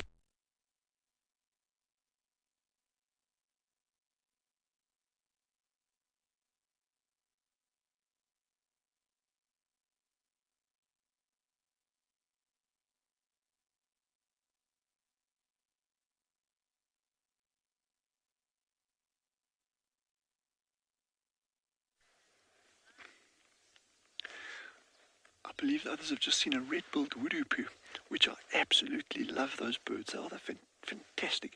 So we don't have them here. We've got another one called a scimitable, called common scimitable. Used to be called a scimitable wood hoopoo.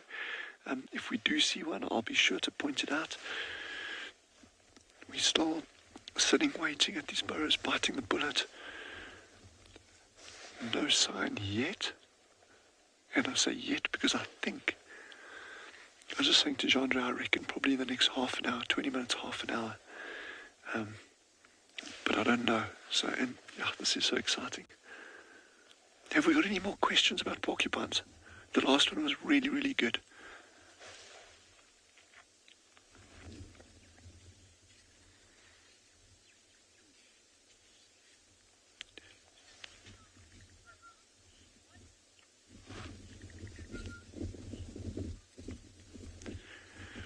Okay, I'm sorry I didn't get the name there, but the question is, what gives porcupine droppings a red tinge? Okay, Franzi, that's a very good question, and we will try find some porcupine droppings and show everyone else what you mean there. That red tinge, certainly in our part of the world, comes from one of the tubers, one of those rhizomes that we looked at the other day, called an eland's bean. Porcupines are one of the very few animals out here that'll actually actively feed on those eland's bean root stocks. Remember that eland's bean is that underground tree that we dug out at the Meerkats there, with that big underground tuber that goes down very, very deep. And that is very high in tannins.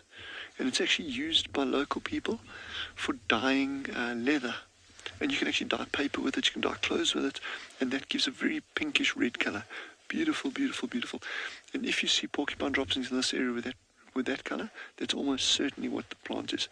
But it's not the only one that has that. There's a lot of other plants that have got very, very good, or that you're able to use as a very effective dye with slightly different colors, and including down in the low veld. So in those areas of Djuma, Pindongala, the colour of those porcupine droppings can take on a slightly different tinge as well, so it doesn't necessarily have to be that colour. But it's the same principle is really that gives elephant droppings. And in areas where other large mega herbivores occur that go for leaves and twigs, you get that lovely rusty, almost like a tea bag colour. So when you've like those dried tea bags, that lovely pinkish red colour, that's exactly the same thing. It's the tannins in the plants that get into the moisture in the gut, and that gives it the droppings that colour. So I just keep on glancing up and down here because there's Kalahari scrub robins that keep popping in and out at that burrow entrance there. Because they'll, yeah. Yeah, Lyle, it's not the sand. It is definitely the thing, but I can exactly see where your thinking was coming from there, saying, well, you thought it might have been the sand that gave it that red colour. And when you see the colour of this earth, it's like a lovely pinkish orange colour, minus all the yellow things and all the other yellow things. But so that can give the colour. There are certain species that the feathers on things like ostriches, when they're lying down in the sand a lot, the males have got these snow white feathers on the tail, and those feathers often take on the colour of the sand. We've got a beautiful big bird in South Africa, and it actually occurs it used to occur right through Africa and through Europe in high mountains, called the lammergeier, or a bearded vulture. And sometimes the nesting sites, the minerals on the rocks, leaching out of the rocks on the nesting sites, can actually stain the feathers on the chest. So there are different ways that the environment can colour an animal. And one of our guides was talking about the difference between black and white rhino the other day, in terms of there's, one of the thinking there is, a black rhino was the first one that they saw. It might have had water on them, or been rolling in mud that was very dark, which got the name black rhino. And the white rhino is a corruption of the Dutch word veid or veda for the mouth, referring to the mouth. So you get black and white rhino. But I've seen fantastic photographs of elephants on a book about elephants, double page spread on a comparison where you've got a elephant that is pitch black, apart from the tusks. It's just been swimming in a river, so it was like pitch black. And then an elephant from Etosha that had actually been throwing this calcrete sand over its back as a cooling aid. And so you got this double page spread, like one pitch black elephant and one snow white elephant. So absolutely, animals can take on the colour of soils and that in the environment, and not just like big animals. It can be things like birds and that as well. But that's a long story about porcupine droppings. Porcupine droppings get their colour from the plants they eat.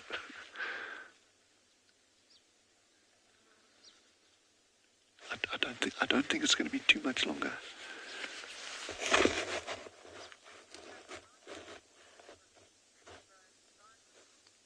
Yeah, so let's just be patient, and you're all doing such an amazing job sticking with us, so thank you very much.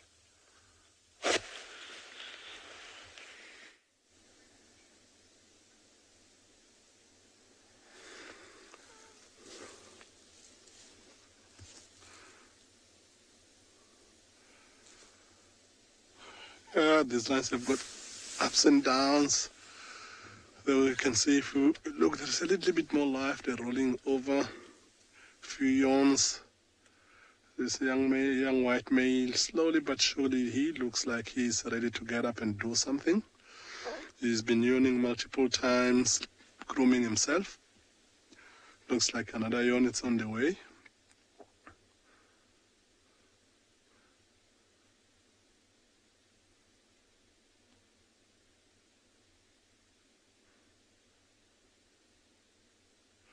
There you go.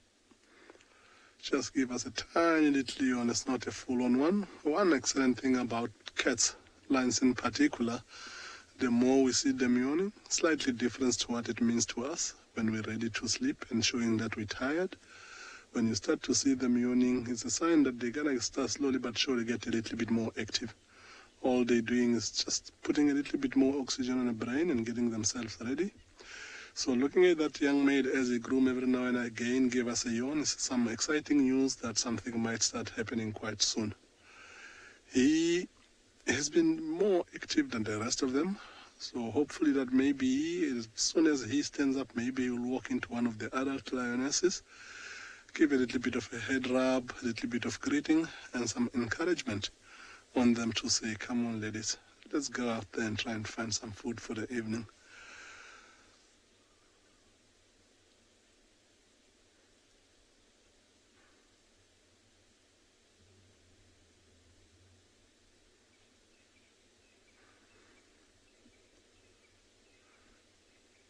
Looks like he's giving himself some thorough clean on his paws there.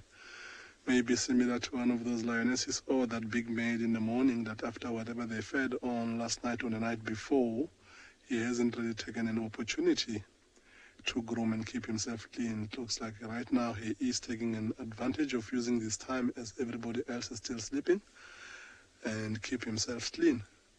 You can imagine being white and having red blood all over yourself because you fed, how that doesn't look good at all. It's slightly better on the tawny-colored lines because sometimes you don't really see this blood as distinct as it is. Whereas in our poor friend over here with his white coat is very, very easy to quickly see, and he looks quite dirty after such a meal. And this time around, it looks like maybe it was only in his paws on his chest because you don't see it in most of his.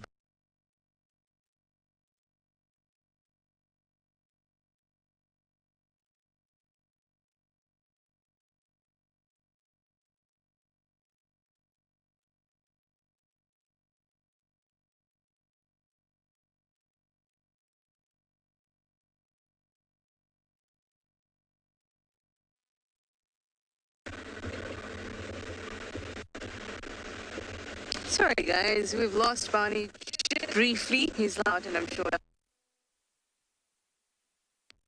no time to see. I'm on the southern boundary. For any tracks inside the lines coming, but nothing so far. I've checked out the den. Definitely been around, but not with it again.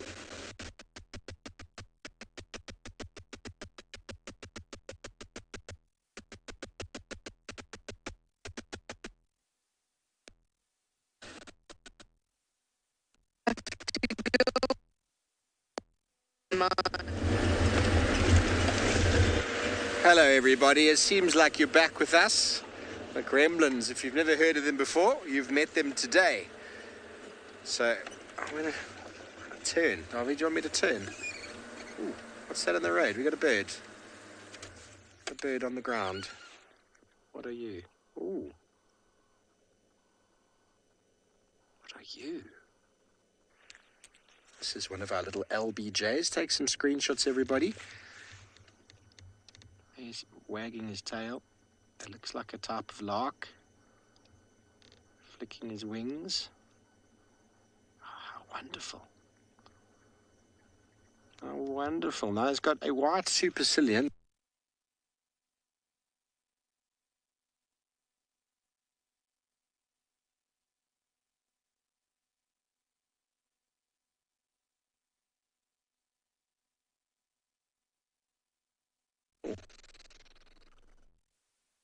A thrush, juvenile. The way it was behaving, ground scraper thrush, to get them around, and I heard it call there. Ooh. Dogs behind us, wild dogs. One wild dog. This is awesome. Now there's, okay, we gotta go. Hold on to your horses. This is wild dogs. They go quite quickly. Did you see how that impala was jumping? That is what they do when they see wild dogs. Now, if we can keep up with him, I will try to keep up with him. This is not easy, everybody. Now, there's more than one. I have no idea where he's gone.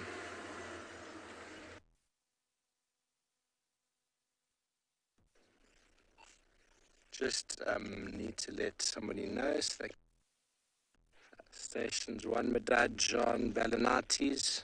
Just gone quickly into the block, trying to relocate.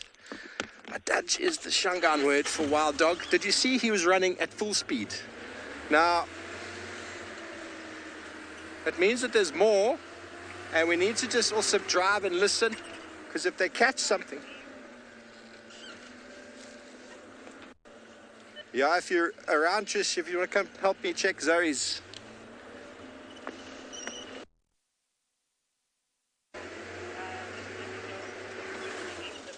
No tracks. No tracks in the road. We're going to have to listen. They are very efficient hunters.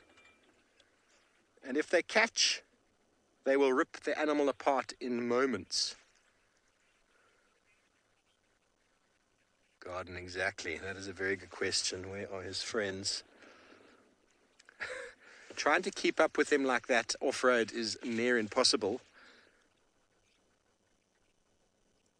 That rocking horse gait those impalas are doing is the classic behavior that impala do to indicate strength and fitness.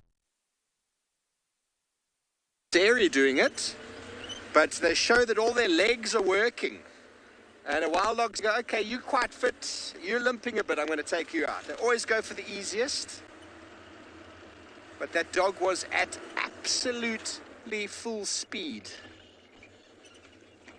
Sometimes I've been off road trying to follow a dog like that, and it's just next level. Next level.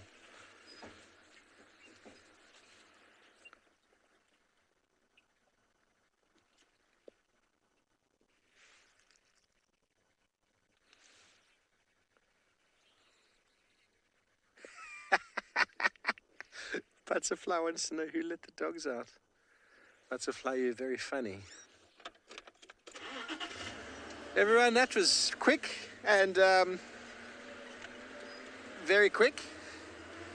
Now, the dogs don't play by the rules when they're hunting. They go this way, they go that way, they go this way. And once they catch something, within minutes, the entire carcass, obviously depending how many there are, is ripped apart. But they make a lot of noise when they do it. Very excited kind of noise. High, sort of squealing, excitement, chirping kind of noises. Although there is a dominant male and female, they don't really behave like that when they feed. They work as a team.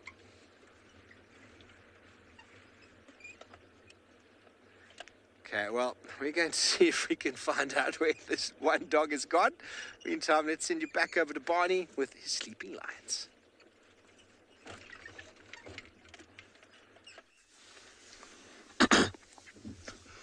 Things are getting slightly exciting. Can see more and more of them. Said they rolled over, heads up, grooming and yawning. It's getting onto that time of the day. It looks like they taking a little bit of a sleep in this afternoon. Already our jackets are on, getting slightly cold. I hope this coolness will be cool enough for them to want to start to move right away. I can see that this one of the lionesses head is also up and busy starting to groom each other. Facing completely away from us. One thing that stands distinctly as she stands up is how distinct is that black behind the ears and the black at the tip of the tail. So the way she stood up and she's walking away from the rest of the group, she might be going for a quick bathroom break before they get going. After a whole day of sleeping with a little bit of a food belly, digestion would have kicked in, and she's got something she wants to leave behind before she gets going. Just to make herself a little bit more light. There's no point in keeping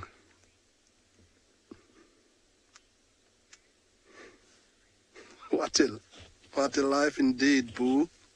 After sleeping for such a long time, they all decided that now they're gonna get up. It looks like we having some exciting times coming. Look at this one young one coming running and saying hello to their father, the Rose male. And so as the other one going to join up, the Roseman has been grumpy lately. I wanted to see what he's going to do. Did you see how he gave a little bit of a snort there to scare them?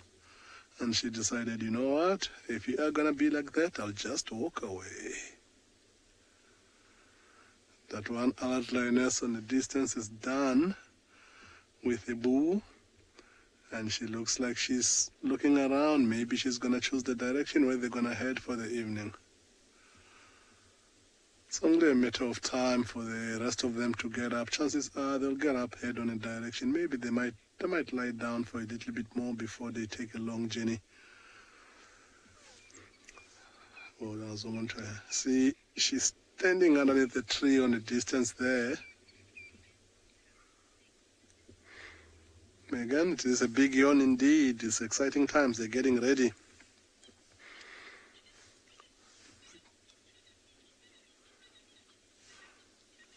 It looks like the lioness on a far off distance. The wind just changed. After seeing that lioness take a big poo there, we just got a sniff of that poo from...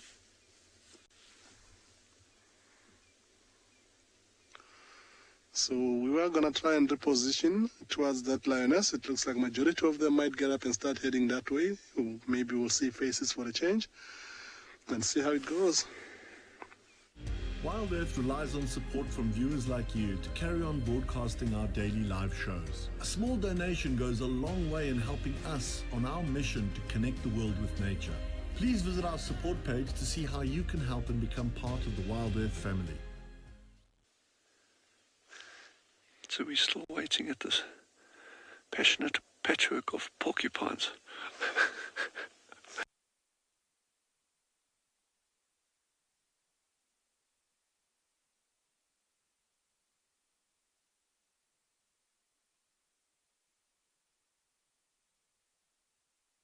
You rush there and you miss things. I've said it before, I'd rather take the chance and not see something than not having taken the chance at all. Some like deeper meaning there, I think. But look at those huge mounds of sand.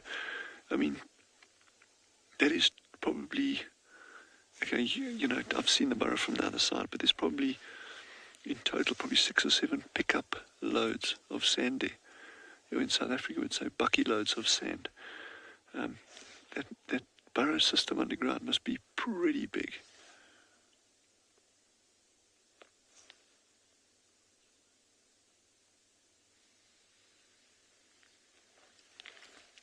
Oh, that's a lovely question. Really good one.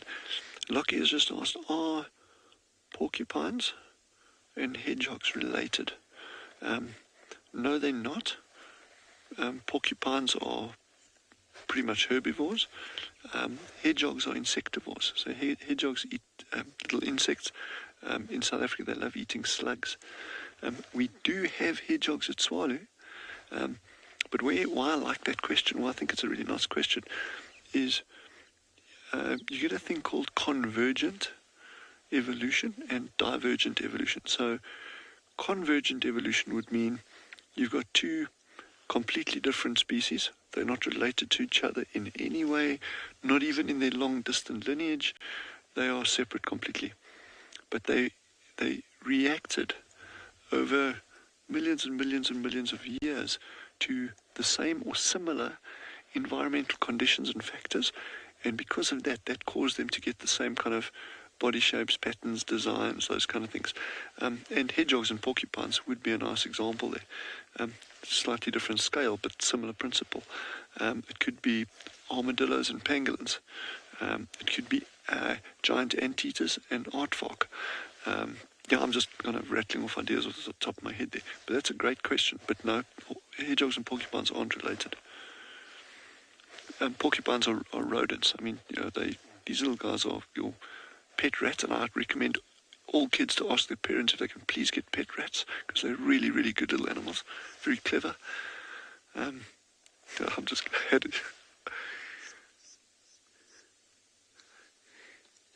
But yeah, they are rodents. So.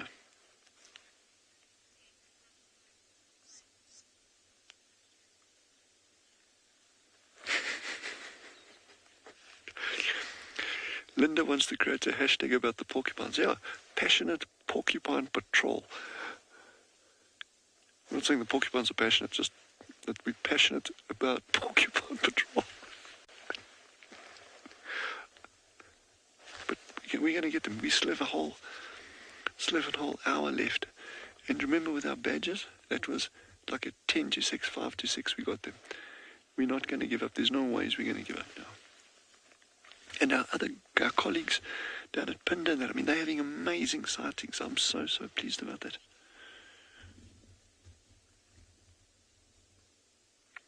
So it's interesting about it, just while we're sitting here, we're sitting in this beautiful grass. Porcupines will also dig up grass roots and feed on it. It's not their norm, it's not their staple, but they will go for it. But this grass that you're seeing here, it's an annual as opposed to perennial. So this grass reseeds every single year and grows from scratch. And this won't get touched by porcupines. That's why you'll see quite a bit of it around here. It's not like they're having any impact on this grass whatsoever. But it is certainly beautiful. I know Genre is enjoying the backlight there, aren't you, Genre? Genre loves backlight.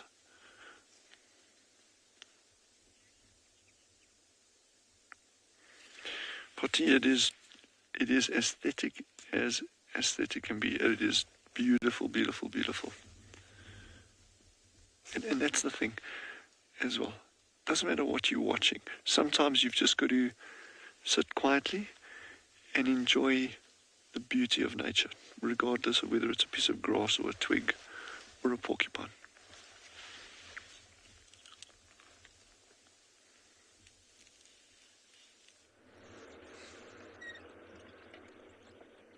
Thanks, Dylan. You do indeed have to just enjoy the beauty. We found at the corner there where Impala had run full speed. You can see by the way they hit the floor. We had the dog coming up here before. We haven't heard anything. Koki Franklin.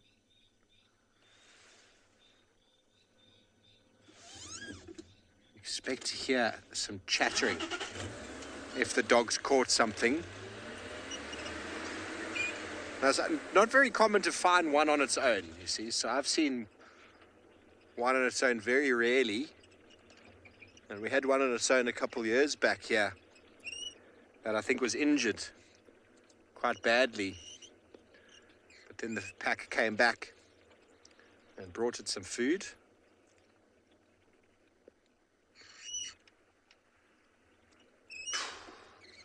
How exciting was that? Anybody feel that excitement that we felt? It's hard to put it into words. I hope I didn't make any of you jump when I shouted the word dogs.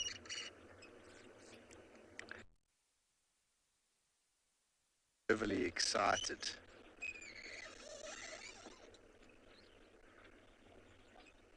We'll just stop right there. Stop right there and have a listen. So we got a nice little view. The ending of the sunset. Unfortunately, we didn't get it. Elephant. There's an elephant off to the left. It's going to be quiet and listen as well.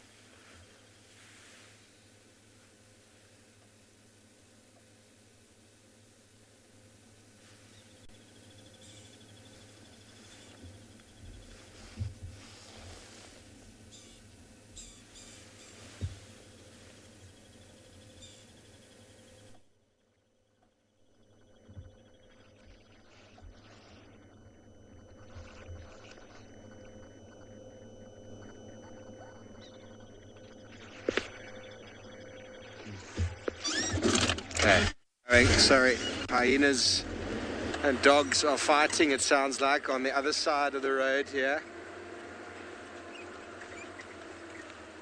It's the hyena getting a hiding from a dog.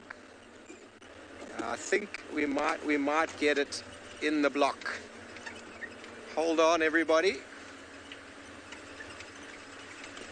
See, the noise that we're listening for is the noise of dogs killing something.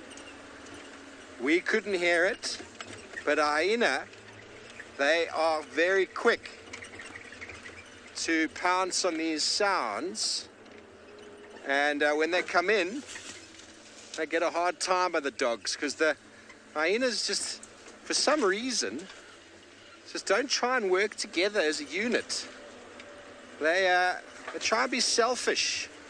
And as soon as the dogs chase one of their friends, they go in to steal the food. But if the hyenas stuck together, they would outcompete the dogs. But they don't.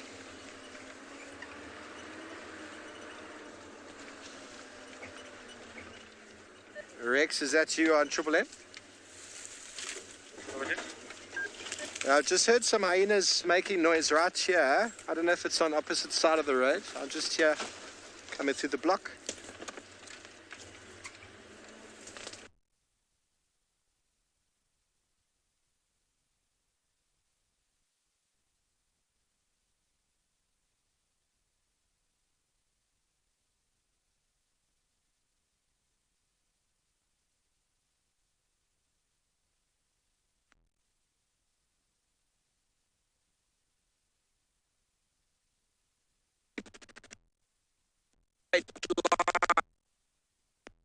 The prey animals that they hunt move. It makes for a more difficult target. They just sort of scatter, and then the dogs will pick up on one.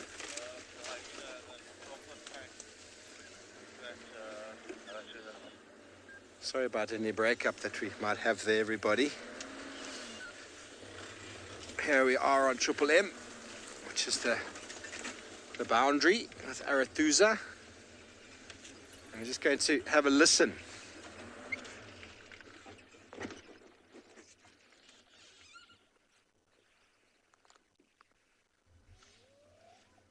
Okay, there's a hyena's now calling in the reinforcements.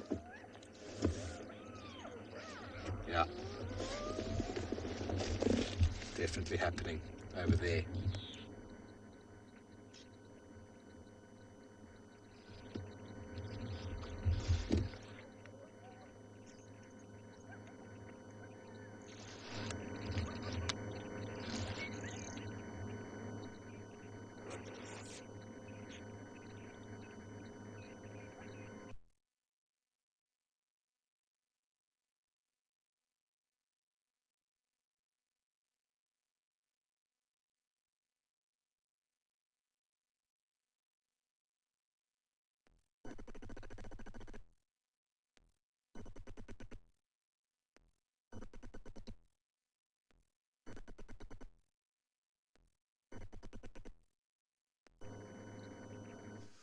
Apologies, it sounds like Steve is having some technical difficulties, but hopefully we will be back live with him and the wild dog shortly. As for our lions, they slowly but surely have gotten up, started stretching, moved around a bit and lie down one more time. Exciting thing is that they all now heads up. Seem like the Rossmaid has also come out of the thick bush where he was towards these two sisters over here, which by the looks of where the others were looking, it looks like this might be the ones that are going to lead the way as soon as they start moving along here. Some of them are quite far on a distance behind the trees, but we're just standing by for all of them to join up and start moving and see what we can get for the evening with them.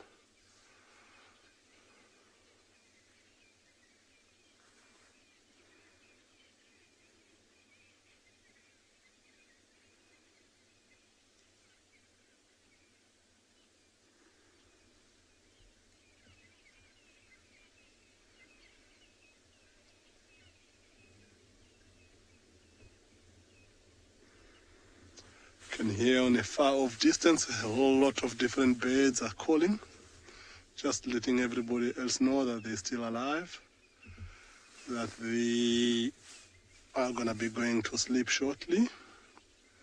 Quick evening chorus for them, and that should be a good wake-up call for these lions to say that it's also time for them to get up and get going. if they're willing on try, if they're willing to try and hunt and find something to that, they're going to need to start moving at some stage.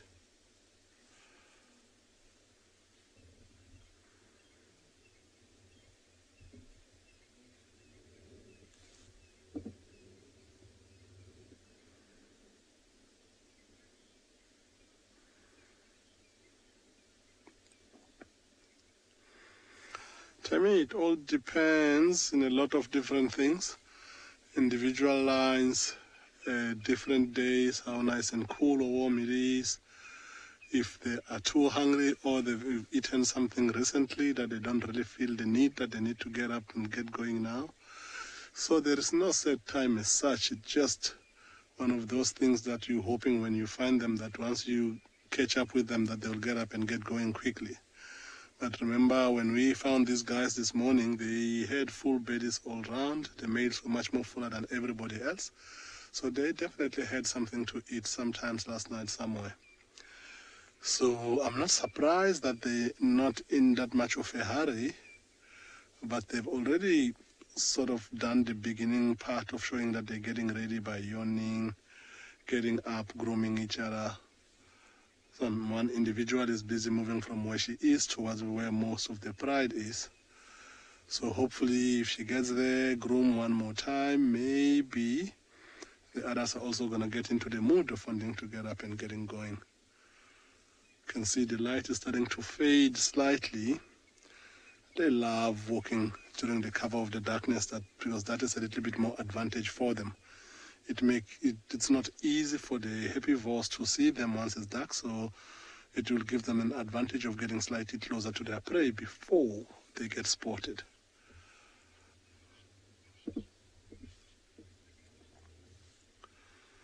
See,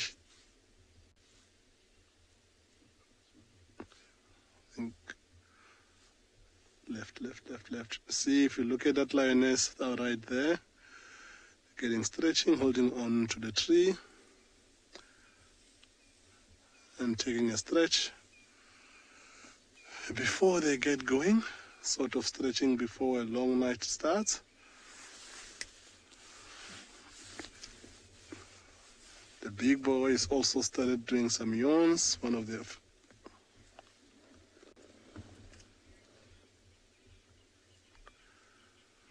Maria, the light is gorgeous. The sun is just settled, so we've got some beautiful colorations in the sky, a little bit of blue and a little bit of pink. So that light all together kind of feeds back on, in particular where these lines are lying now with this brown grass getting a little bit of a reflection of what is above. It is a beautiful light indeed.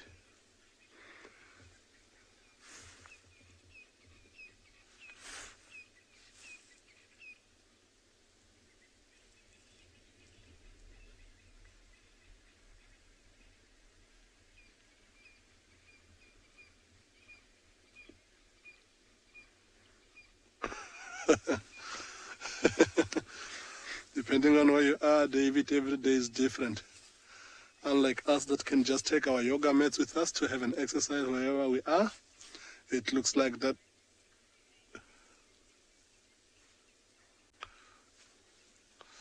So it looks like that was a chosen day for her for the afternoon to have a little stretch and a little bit of exercise before she gets going.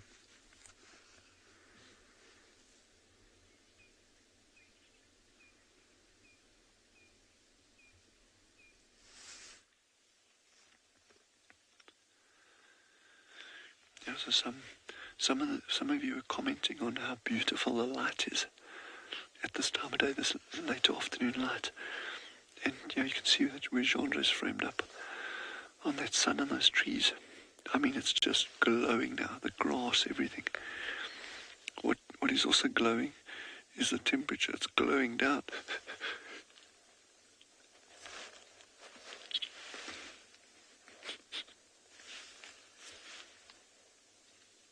But these porcupines, 20 minutes, 15 minutes.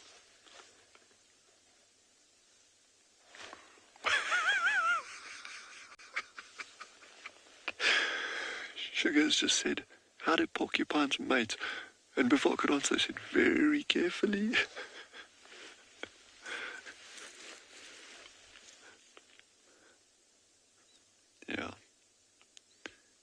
it'll take they're pregnant for about 11 weeks, the females, once she's had them, and they can have anything between 1 to 2, 3, occasionally 4. I think 4. So it's not like they'll have like these big litters, and they'll stay down inside the burrow for a couple of weeks. I mean, they're actually quite well developed. The incisors are really well developed. They've got very soft quills on already. But yeah, and then when they start coming out, they'll be tagging along with the mother, feeding. They're beautiful animals, porcupines. And that black and white, just interesting. I mean, we take these things for granted, but that black and white coloration is a pattern that's followed by a lot of animals. And it's usually for advertising danger. You know, black and white behind a leopard's ears. If a leopard's angry or frightened, it actually puts its ears back at an angle, and then you see that black and white clearly on the back of the ears. That's a warning. Porcupine, black and white. There's a steenbuck, just out of interest. Go scan past your box here. Okay. Sorry. There's a steenbuck walking just past us here. We didn't even see it until now.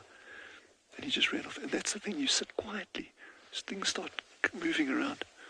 There's actually a herd of buffalo that are staying in this area at the moment, so we keep our eyes open for those. But yeah, like I was saying, the temperature's going down quickly now. And we left all our jackets in the car just because we were numpties and we thought it wouldn't be that cold. But it's getting chilly now.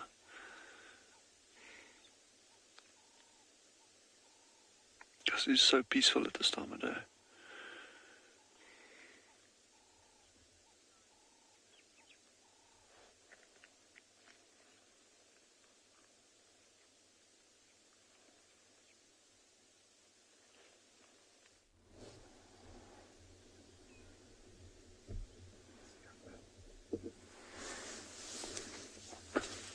See, the Rossmaid is staring quite on a distance there behind the bush where we can hardly see. It looks like that's where the young male has been this whole time. Rossmaid himself, after staring into the tree there, he gets up and starts heading towards where the rest of the pride is. Most of the pride members, except the young maid and two other young cubs, are the only one left on this side. The rest of them are heading up there and lying together in a group right where the Rossmaid is heading.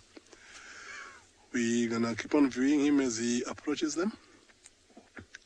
Watch how he's going straight towards that tree. Looks like he might want to mark his territory. Decided against that idea and headed straight towards where the rest of the pride is.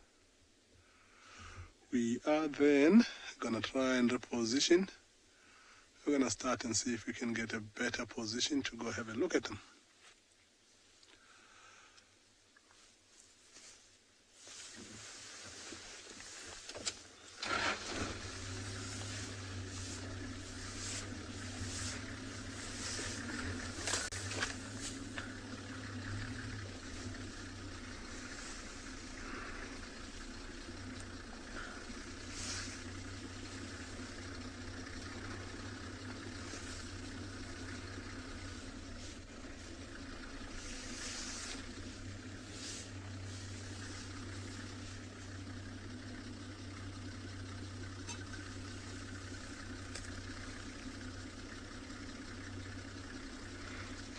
As we follow through with these lines, we will see where most of them are lying at the moment, all looking like they're ready to go.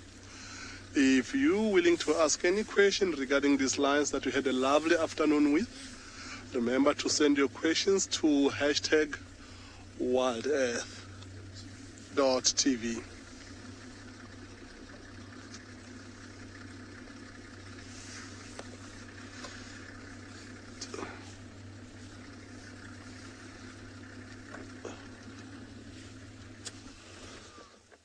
How beautiful, after such a long wait of waiting for these lions to actually get up and do something, to see all of them getting up and pick a direction that they're looking like they're gonna head at.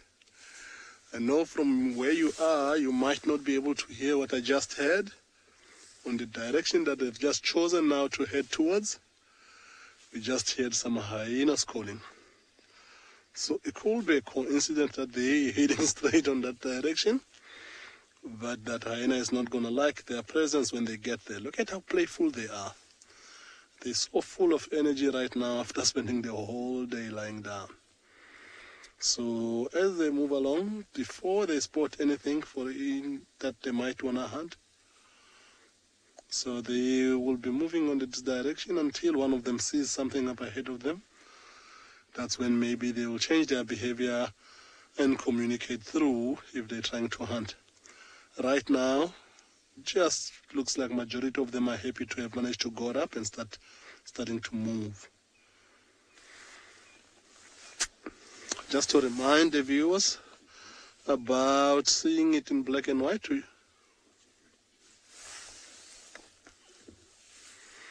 Look, it's a beautiful thing after sitting with lions the whole day. While you watch the lions lay down the whole day and do nothing, it's hard work that have paid off at the end of the day to actually get to see them on the move.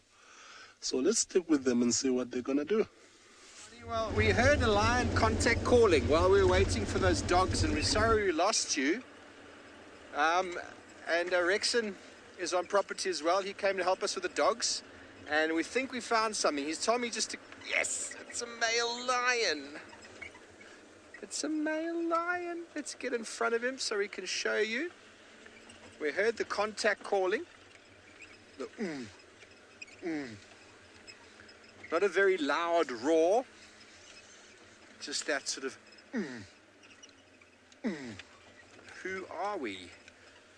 Who are we? You look like Dark Man. Or are you Blondie?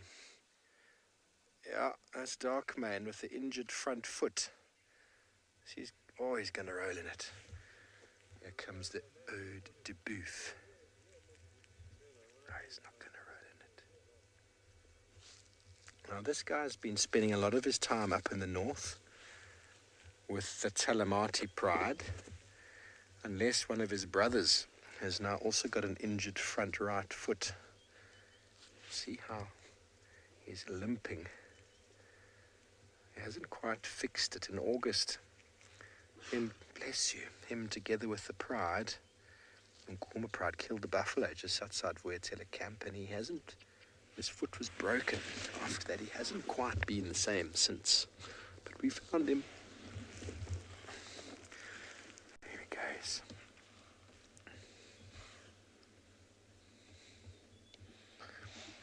Try to get back in front of him. He's going to first have a smell of that. Oh, my starter motor is not happy with me.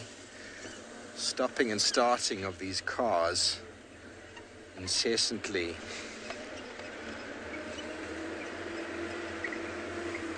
Luca's cousin is so excited to be here. Well, we're so excited to have you here.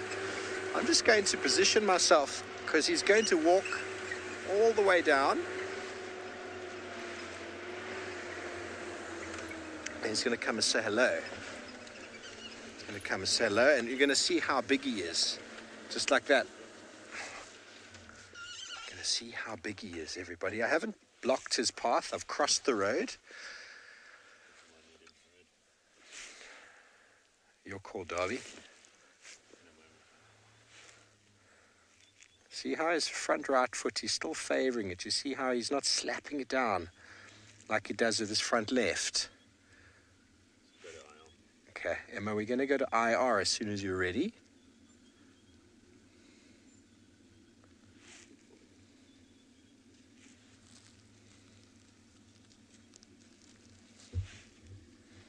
There we go. See, he walks straight behind us. He's not concerned by the vehicle, you see. He has... Oh, my lordy. Sounds like my starter motor is giving up the ghost. I do apologize about the noises that it's making. Okay, we're just going to jump across again here. He is smelling the buffalo herd from the other day.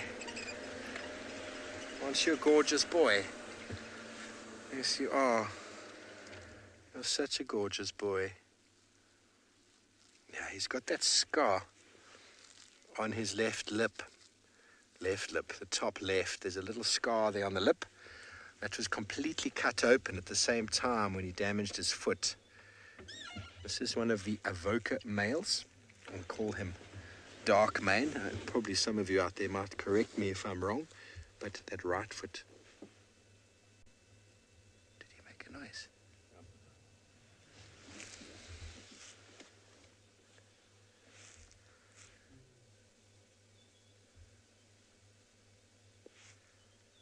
Did you hear that little contact call? Let's get in front of him again. Everyone's in agreement with me. Well, that's awesome to hear. He's done this before. He's going to come smell this bush because it looks like a nice bush to smell. I don't know. I'm going to go behind the bush.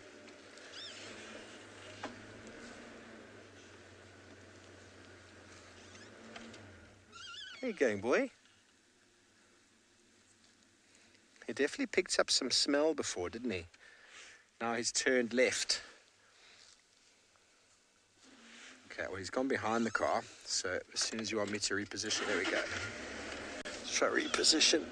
He might actually, I don't know if he's heard what's the word? A reply. Okay, great. Well, we're going to try get you in a better position with our lion, and Barney's got his, so let's send you back over to Ambion and Gala.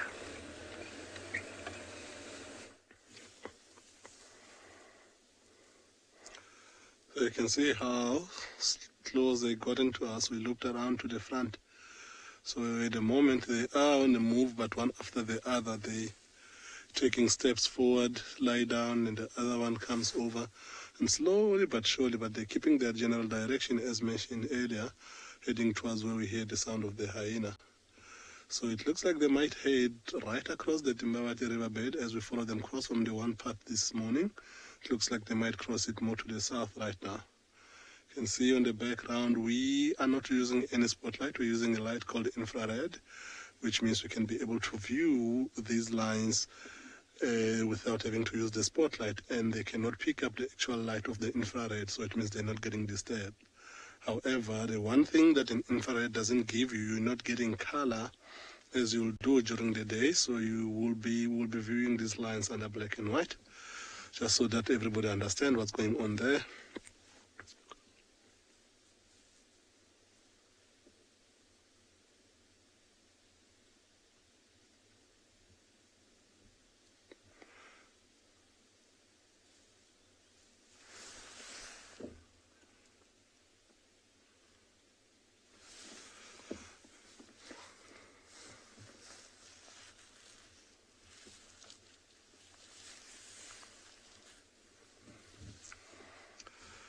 Yeah, they're ready to go. We'll take whatever they get that comes their way, if it's small enough or big enough for them to be able to deal with.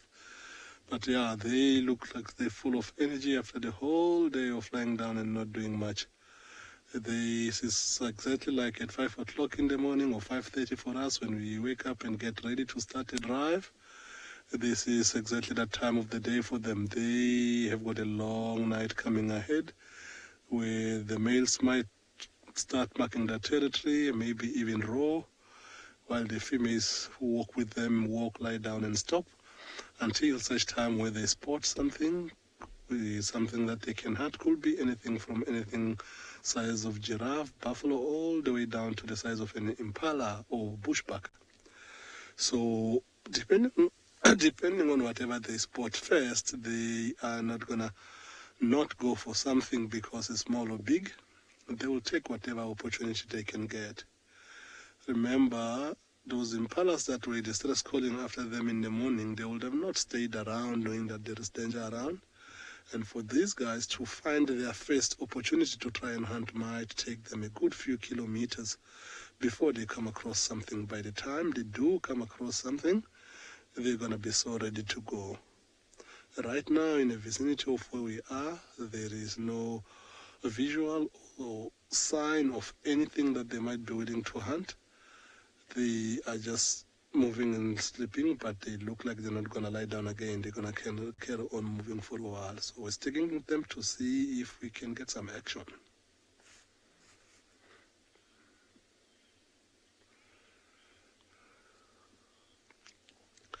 Moy, just as you say that, I don't know if you heard, there was one of the cubs that made a contact call, which is a call they made that is not as loud as the roar is, but it's the sound that they make to try and get hold of each other. Remember from what we said this morning, there is the female with the smallest cub that is missing out of the group. So if that contact calling it is to try and get hold of her, if she's not responding and they know that she might be close by and just worried that maybe she doesn't hear them, it might lead into a full-on roar where it will be quite a thing, in particular if you're sitting with a pride of 15 lions and they all start roaring all over around you. It is such a beautiful sound to hear, which will be exciting if they get to start roaring. Let's keep our fingers crossed.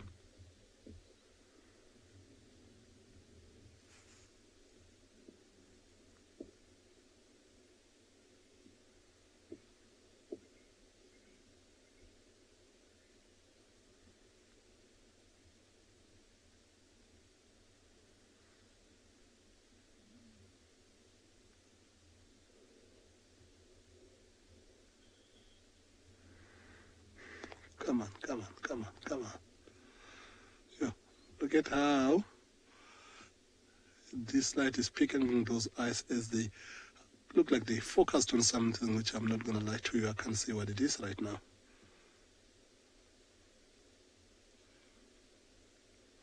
See how they look like they're not doing much, but it looks like they're listening to hear what's happening all over around them. It could be anything really that might lead into them having an opportunity to hunt this area on in the night. Look at that yawn. She gets up just after that yawn. Remember how we talked about yawning being a sign of activity, and here she comes.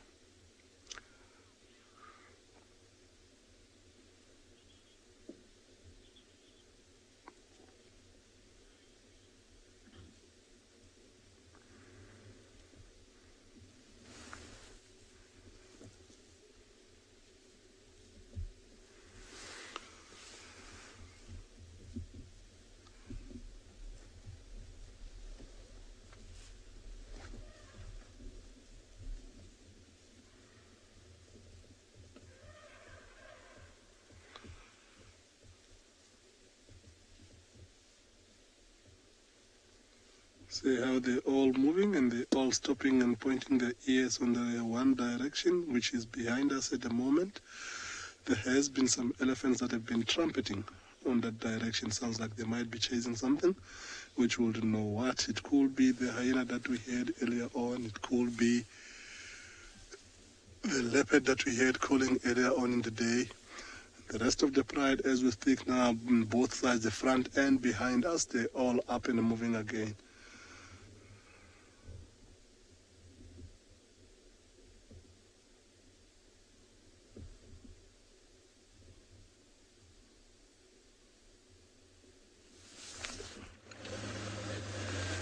Hi guys, I'm just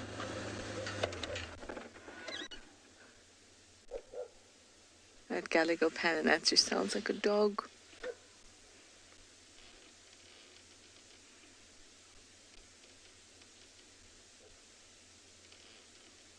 I'm going to investigate that in a moment, but I hear some elephants somewhere around here.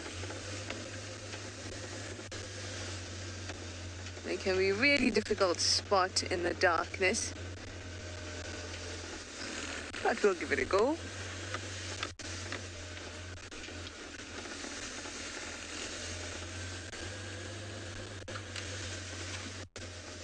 Sounded like a lone elephant.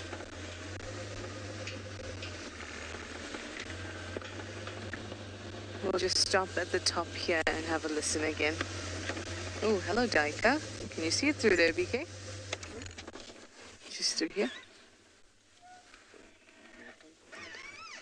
I may have to reverse a little bit. Oh, there it is.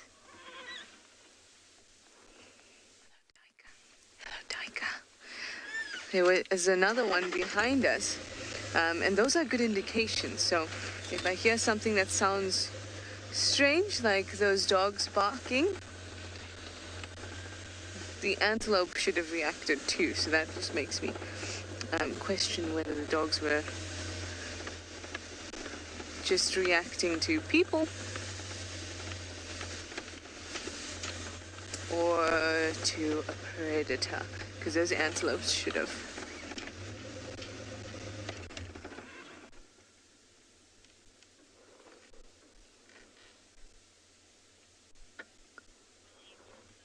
Oh no, Mr. Elephant, where have you gone?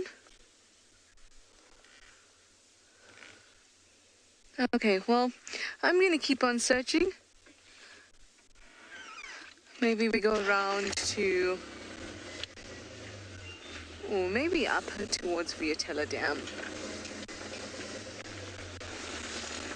I have that predatory feeling. Not the one where I feel like a predator, but rather the one where I feel like there's one around.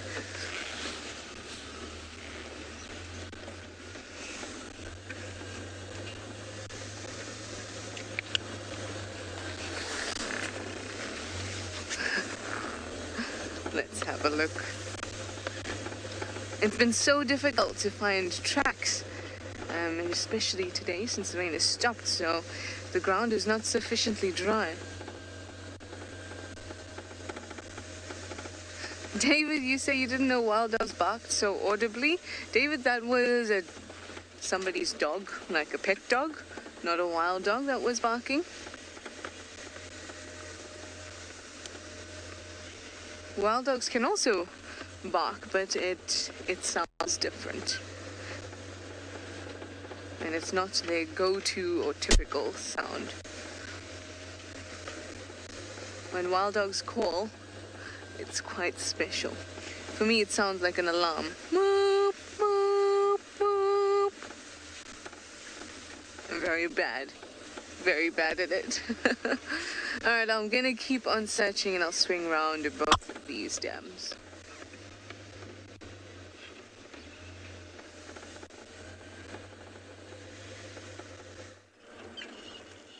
Thanks, Trish. Well, our man has come out of the block. He's basically, I'm just going to reverse back quite a bit so that we can get him walking towards us again. Sorry about the bumpiness. He went into the block, he was smelling something, and then he decided to come out again after giving us a very big run around.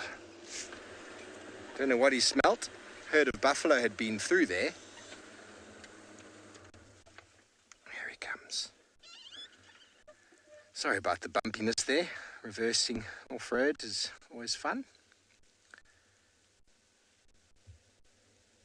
I can tell he's actually been lying down for some time, because as he starts stretching, that foot tends to not give him as much discomfort, although he's still favouring it.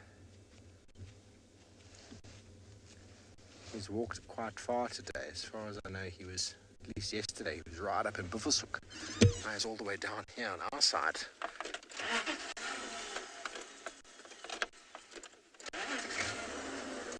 So let's see if we can get another view where he's going to.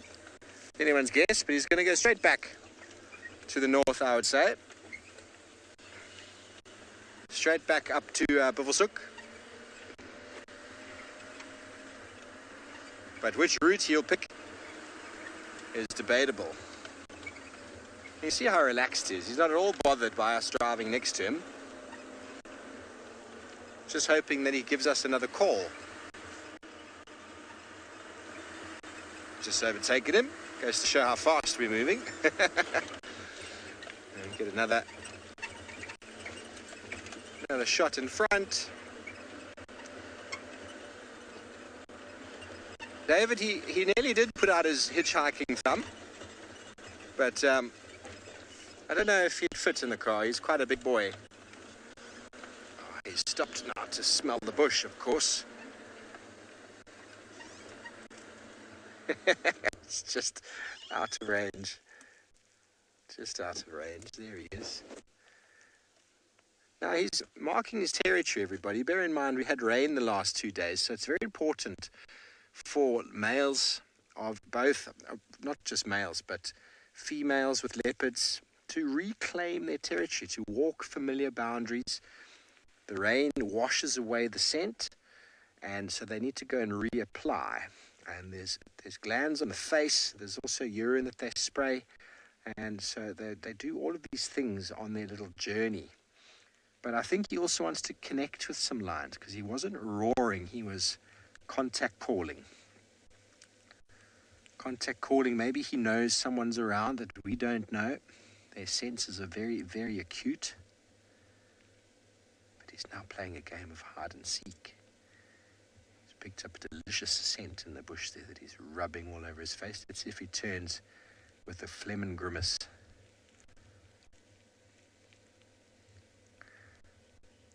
That's a great quality bush.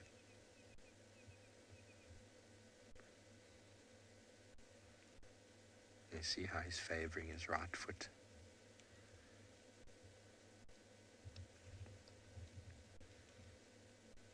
He's definitely an impressive male. He's lost a lot of weight. Well, he lost a lot of weight after he got injured, but he still managed to outcompete his two brothers with a limp, practically couldn't walk, for mating rights to Chela. All three of the boys managed to actually mate with Chela, which was very interesting. I'm tempted to go closer, but I know he's going to walk here, so I think we're just going to wait. Hey, Darby? Yep. Just wait. He's given the... There we go. A thorough spraying. Now he's going to walk here.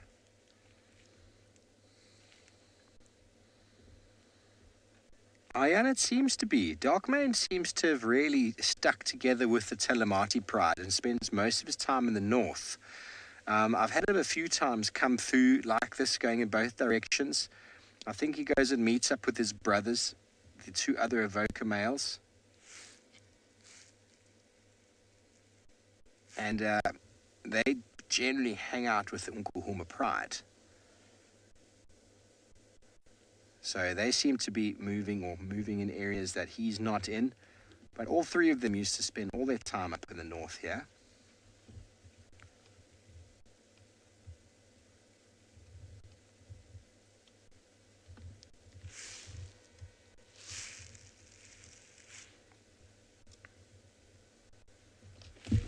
Sorry.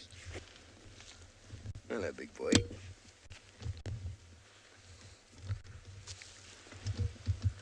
You don't realize how big they are, everybody, until they walk around past you. They're huge.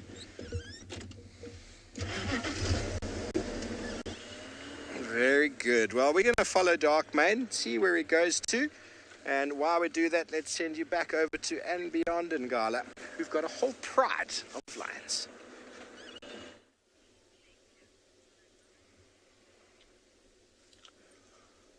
As Steve was saying, a few of these lionesses have also just walked past our vehicle, 100% right. You don't realize how big they are until they're actually all over around the vehicle. In particular now, because we're sitting in the darkness without any light, with just the infrared to be able to view them. It's actually quite scary when you look and some are moving behind you and some in front. It looks like they've settled down for a bit again. They have chosen the direction that looks like they're going to go towards. I don't think this waiting session now is going to be that long before they get up and go again. However, we will try and catch up again with them tomorrow morning. We'll see if we find their tracks and track them and see if we can figure out if they were successful overnight.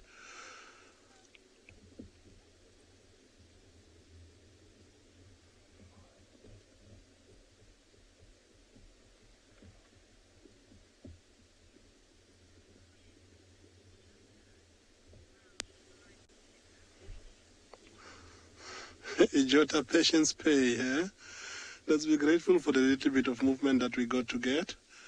And some days are different than others. If you're tuning again tomorrow, maybe if we find them, they will be nice and active. Maybe we'll see action. So good things come to those who wait. So I think just tune in again tomorrow to catch up with them and see what they do, because right now it looks like they not gonna take too long before they get up, but it's getting quite dark. And yeah, I think let's tune in tomorrow. Maybe tomorrow it will be a different day as far as line is concerned.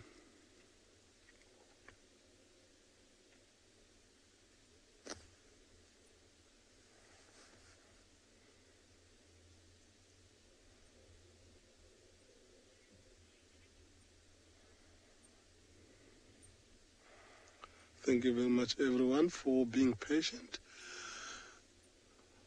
Look, one of the lionesses is coming again, most likely to line right next to the vehicle or walk past us.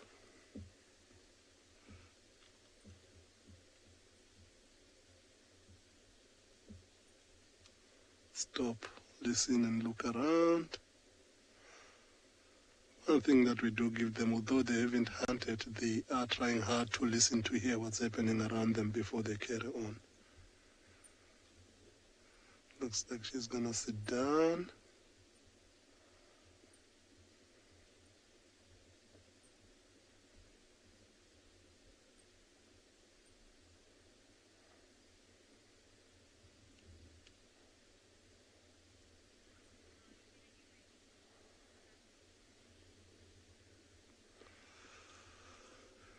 Yeah, the big cats have settled down again.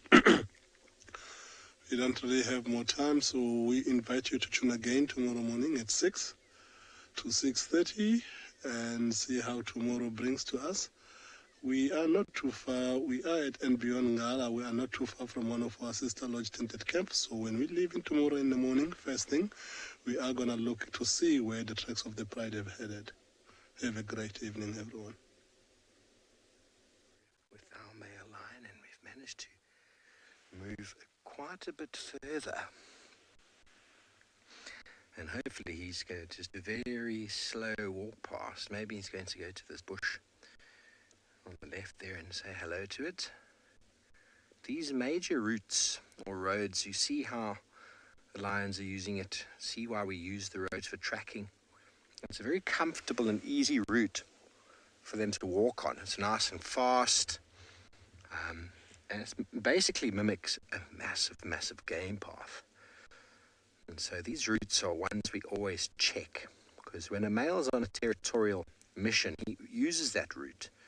He goes to the various signboards or signal posts along the way, which he then uses for scent marking himself, reapplying his own scent, covering up those of arrival.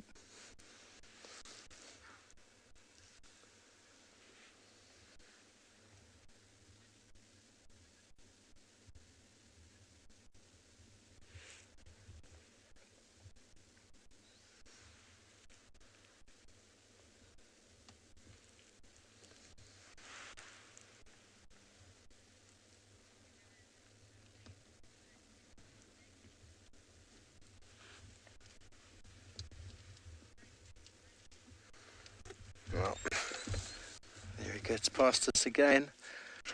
Let's just get in front of him for a final shot. If I don't stall the car, that is.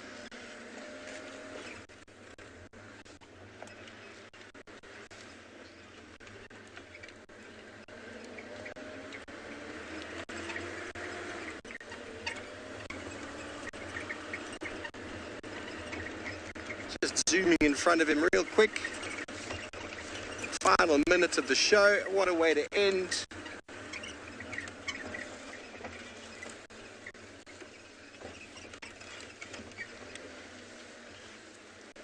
There he comes. There we go. Well, everybody, I hope you've enjoyed your afternoon with us. It has been wonderful to come in at the end of the show with wild dogs and lions and the most enormous amount of content from everywhere else. Emma H., thank you. Have a good evening too. And to all of you viewers, thanks for your questions and comments. We'll see you again tomorrow morning. Enjoy your evening further. I know this chap is going to. And until then, have a good night. We'll see you then. Good night and goodbye.